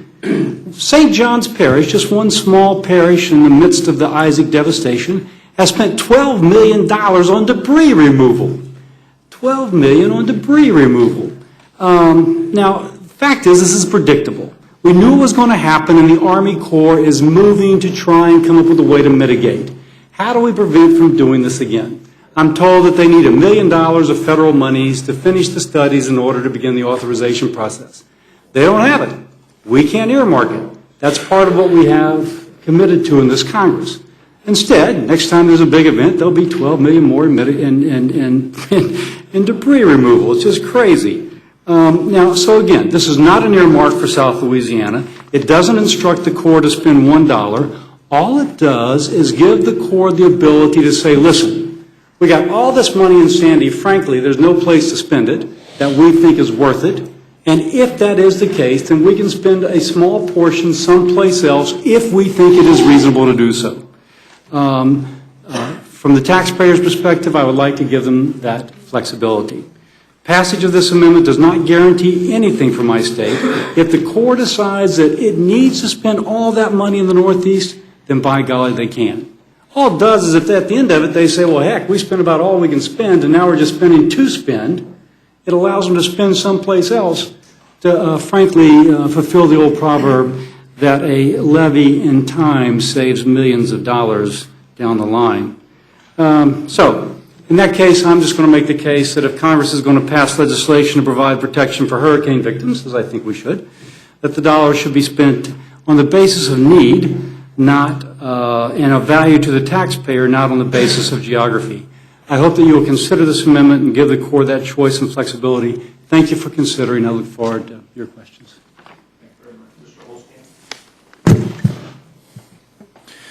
Thank you, Mr. Chairman. I appreciate the opportunity to be here this evening, and Ranking Member, I appreciate the opportunity. My amendment number 61, I've got a few to talk about this evening, but 61 seeks to ensure maximum transparency in this process in which we will see billions of taxpayer dollars distributed through FEMA grants. My amendment would eliminate the $1 million threshold for disclosure that's in the underlying bill. This amendment then would require the disclosure of the details of all grants distributed under the FEMA's disaster relief program. Let me give you a couple reasons why. First example, a recent FEMA IG report reported that a grantee received $830,000 following a recent flood. The town in question spent all the allocated grant money and had requested reimbursement for about another $800,000. FEMA rejected the claim, finding numerous attempts to claim reimbursement outside the scope of the flood as well as outside of the terms of the grant, including the attempt to buy new chairs, computers, telephones, lamps, microwaves, what have you. While I commend FEMA for catching this attempted fraud, we know the sheer volume of grants that will come in as a result of Sandy necessitates, I believe, maximum transparency in advance, and my amendment requires just that, Mr. Chairman. Let's look at one other situation. According to a September 2012 Homeland Security IG report, following Hurricanes Katrina and Rita and other disasters up till December 31st of 2010, FEMA dispersed more than $8 billion in assistance payments. It was later determined that, quote, relaxed internal controls resulted in proper payments of $621 million to over 167,000 recipients who either were ineligible or who received duplicate payments. Additionally, on this issue, FEMA, as of September 7th, this past year, had recouped only $1.3 million and also spent an estimated $7 million to attempt to recoup those payments. So we spent nearly $6 million more than recouped from the fraudulent payments. Mr. Chairman, the paperwork is already being done on these grants as a result of Sandy. They are already being recorded, many of them on a computer somewhere in FEMA. It does not create an undue burden to then make that list public in a timely fashion, and with the hopes that transparency helps avoid the situations outlined above. I just flew back in from Kansas, as did many of my colleagues just came back in from the district. And last week I did 4 town hall meetings in addition to 140 in the last 2 years. And I can tell you, when my constituents look at this spending and our $1 trillion deficits, they want to know where all the money goes, not just over $1 million. And this amendment would take one step to providing transparency and accountability. So I ask that this committee make the amendment in order under the rule. And secondly, Mr. Chairman, I've also filed 2 amendments that would have needed waivers to be made in order. These seek to ensure that local governments are not violating the Second Amendment rights of law-abiding citizens. Amendment number 60 would have required the certification by the Secretary of Homeland Security that no recipients were receiving funds if they were acting in contravention to our 2006 law prohibiting gun confiscations. Number 86 simply said no funds could be used in contravention of the Second Amendment. When guns were improperly confiscated after Hurricane Katrina, Congress acted and rightly passed a law to prevent this from happening in the future. In the state legislature in Kansas, I led efforts to pass similar legislation. Mr. Chairman, I have submitted a revised amendment number 60 that would simply ensure that no funds are used under this bill and are done so in violation of the Second Amendment rights guaranteed following Katrina. My office has cleared this language with the Parliamentarian's office, and we believe it would be in order without a waiver. As many of you know, following the news, the mayor of New York City has made no secret of his desire to bring about the strictest gun controls policy. He even initially refused, according to media reports, to bring in the National Guard to protect the city because he was afraid they would be carrying guns, saying he only wanted the NYPD on the streets with guns. Mr. Chairman, it's the least we could do to ensure that no mayor nor any government official uses this crisis to infringe on our rights. By passing this amendment, we can let them know that Congress is still watching them, and we are still working to uphold the Second Amendment, and therefore I ask that the revised amendment number 60 be in order. And with that, it's my testimony. I look forward to questions, Mr. Chairman.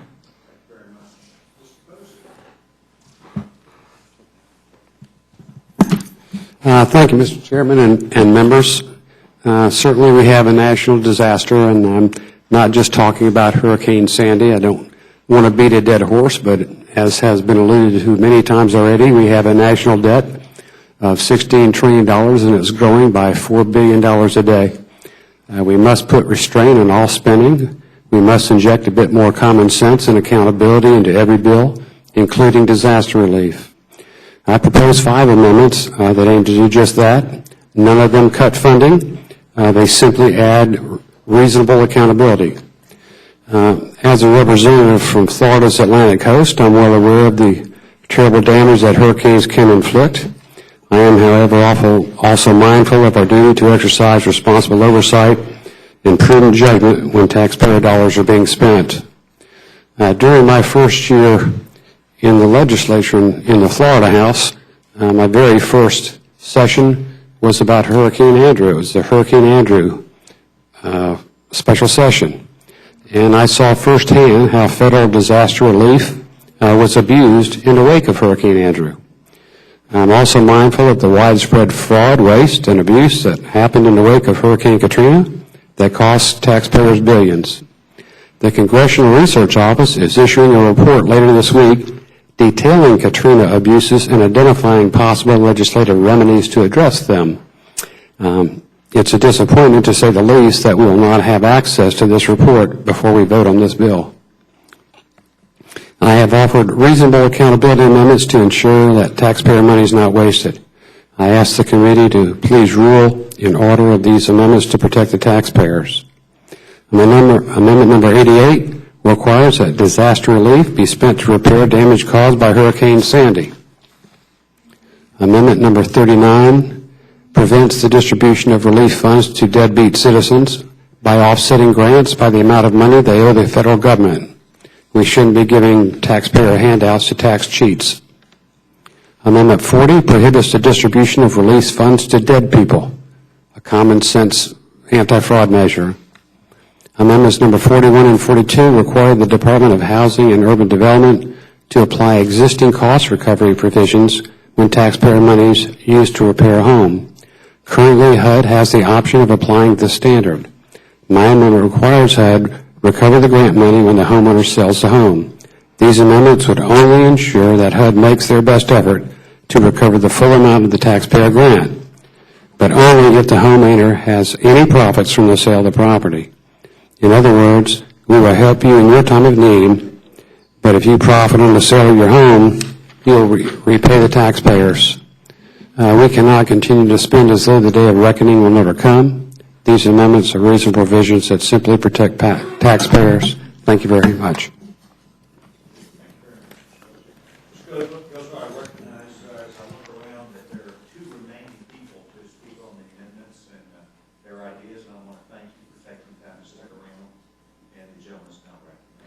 Thank you, Mr. Chairman and the Ranking Lady. As members of Congress, we are stewards of the public treasury, and we have an obligation to spend the taxpayers' money wisely. For this reason, I have an amendment to exempt all construction projects authorized under this Act from the Davis-Bacon Act. As you are aware, the Davis-Bacon Act requires federal construction contractors to pay at least the wages rates prevailing on non-federal construction projects in the same locality. Unfortunately, the sampling methodology employed under the Davis-Bacon Act is so flawed that in some instances 100% error rates have been discovered in multiple audit samples. These error rates cause Davis-Bacon rates to bear little relation to actual prevailing wages, leading the government to overspend, sometimes up to 22% over market wages on these projects. In addition, Davis-Bacon increases the cost of federally funded construction projects by 9.9%. This needlessly inflates the cost of federal construction and wastes taxpayers' dollars. My amendment minimizes the waste and expedites financial response to building projects. I ask everyone's support in stopping the wasteful use of taxpayer money, and I ask all members to find my amendment to be ruled in order. Thank you very much, Mr. Chairman.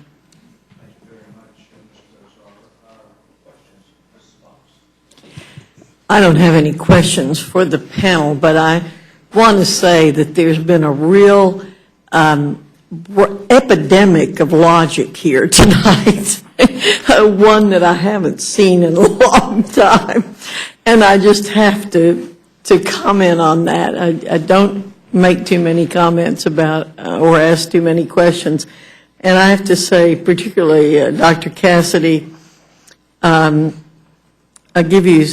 tell you something my husband said to me my first time in the state legislature when I was talking about doing something logically, and he said, Virginia, if you think people in the legislature are acting on logic, you are a very naive woman, and you have a lot to learn.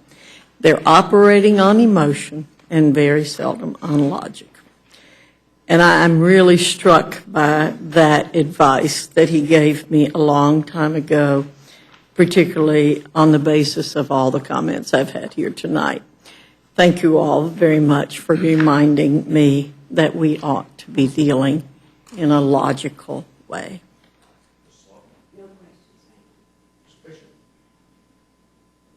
Does anyone have any questions for our last panel? Mr. Whittle. Now, I just had one because Mr. Blumenauer was talking about setting standards for rebuilding. We've talked so much tonight about the financial cost of disasters, and we've talked almost nothing at all about the emotional cost of disasters. If I understand your amendment that you and Mr. Holt have offered, Mr. Blumenauer, you're saying that fair enough, we're going to come to the aid of our neighbors, and fair enough, we're going to invest billions of dollars in these communities, but what we're not going to do is invest those billions of dollars in ways that this very same family that has suffered this very same tragedy is going to find themselves homeless again when the very next natural disaster blows through. Am I understanding your language correctly? I put that on Mrs. Fox's burst of logic, Mr. Chairman. It is absolutely reasonable to ask folks to help their neighbors, but not at all to put them in a circumstance where they do it again and again. And I'd say to Mr.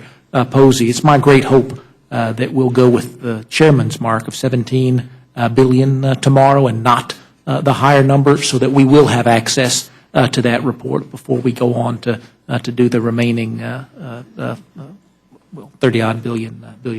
Thank you, Mr. Chairman. Thank you very much. Any further questions of this panel? Seeing none, I want to thank all five. And thank you very much. This panel is now dismissed. This ends the hearing. Seeing no further members who are seeking any recognition at this time, the hearing for H.R. 152 is now ends, and we will move consideration of the rule for H.R. 152. The chair will be in the receipt of a motion from the vice chairman of the committee. Thank you, Mr. Chairman. I move the committee grant H.R. 152, the Disaster Relief Appropriations Act 2013, a structured rule.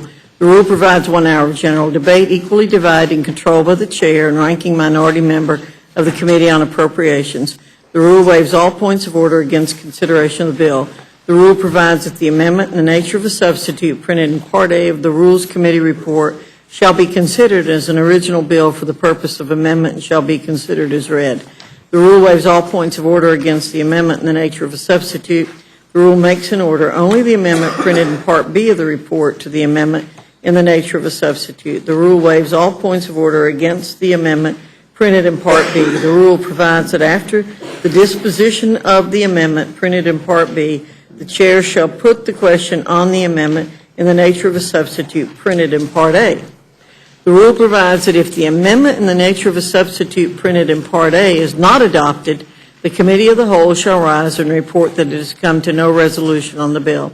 If the amendment in the nature of a substitute is adopted, the amendment in the nature of a substitute shall be considered as the original bill for the purpose of further amendment. The rule makes in order only those further amendments printed in Part C of the report.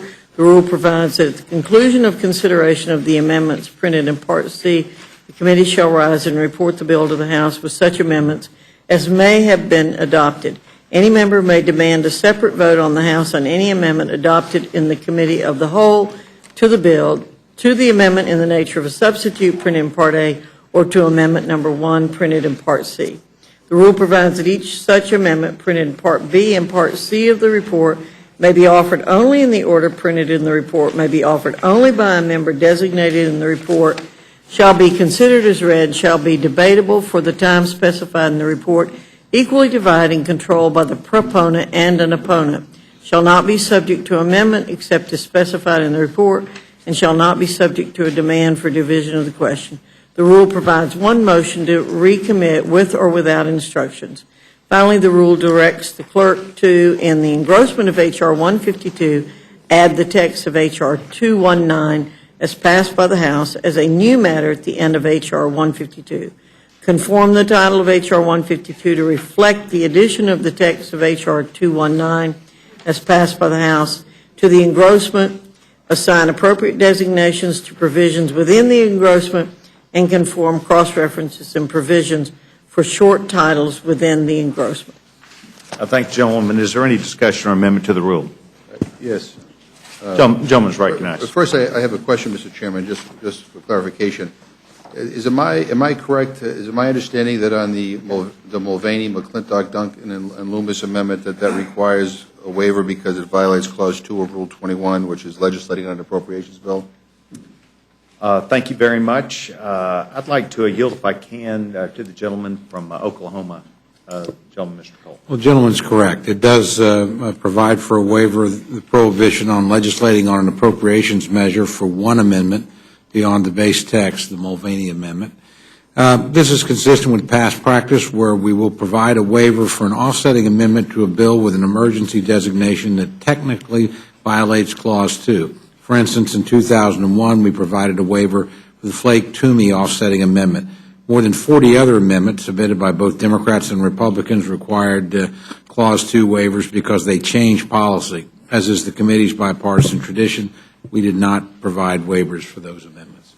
Well, I appreciate the explanation. I just, this is kind of a new precedent. I would hope that there's some flexibility when Democrats have amendments that may require similar waivers that we be given the same courtesy. Mr. Chairman, I have an amendment. I'd like one amendment, and that is I move the committee make an order and give the necessary waivers for Mr. Tierney's amendment that I co-sponsor, number 48, which increases the emergency funding for fishery disaster assistance by $145 million and reduces NOAA funding that is not specified as Hurricane Sandy relief. Further discussion? All those in favor of the amendment say aye. Aye. Those opposed, I ask for a roll call on that, Mr. I would ask for the clerk to report. Ms. Fox? No. Ms. Fox, no. Mr. Bishop? Mr. Bishop, no. Mr. Cole? Mr. Cole, no. Mr. Woodall? Mr. Woodall, no. Mr. Nugent? Mr. Nugent, no. Mr. Webster? Mr. Webster, no. Ms. Ross-Leitman? No. Ms. Ross-Leitman, no. Mr. Burgess? No. Mr. Burgess, no. Ms. Slaughter? Aye. Ms. Slaughter, aye. Mr. McGovern? Aye. Mr. McGovern, aye. Mr. Hastings? Aye. Mr. Hastings, aye. Mr. Polis? Aye. Mr. Polis, aye. Mr. Chairman? No. Mr. Chairman, no. Clerk report. 4 yeas, 9 nays.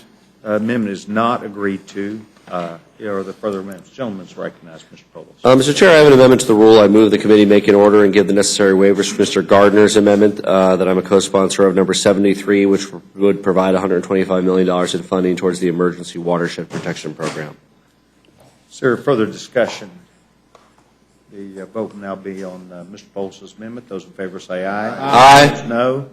No. Mr. Chair. The amendment is not agreed to. Mr. Chair, I request a roll call vote. We would ask clerk to ask roll call. Ms. Fox? No. Ms. Fox, no. Mr. Bishop? No. Mr. Bishop, no. Mr. Cole? No. Mr. Cole, no. Mr. Woodall? No. Mr. Woodall, no. Mr. Nugent? Mr. Nugent, no. Mr. Webster? Mr. Webster, no. Ms. Ross-Leitman? No. Ms. Ross-Leitman, no. Mr. Burgess? Mr. Burgess, no. Ms. Slaughter? Ms. Slaughter, aye. Mr. McGovern? Mr. McGovern, aye. Mr. Hastings? Mr. Hastings, aye. Mr. Polis? Aye. Mr. Polis, aye. Mr. Chairman? No. Mr. Chairman, no. Clerk will report. 4 yeas, 9 nays. Amendment is not agreed to. We now move to the motion that's made by the Vice Chairman of the committee. Those in favor will say aye. Aye. Those opposed, no. the amendment passes. And we will go ahead and recognize, Mr. Cole will be handling this rule on the floor, and the gentlewoman would be Mrs. Slaughter who would be handling that. I do not expect any further business that the Rules Committee will be making this week, and we'll stay in touch as you and I do about any further time that we would meet, and so the committee is now in recess. Adjourned.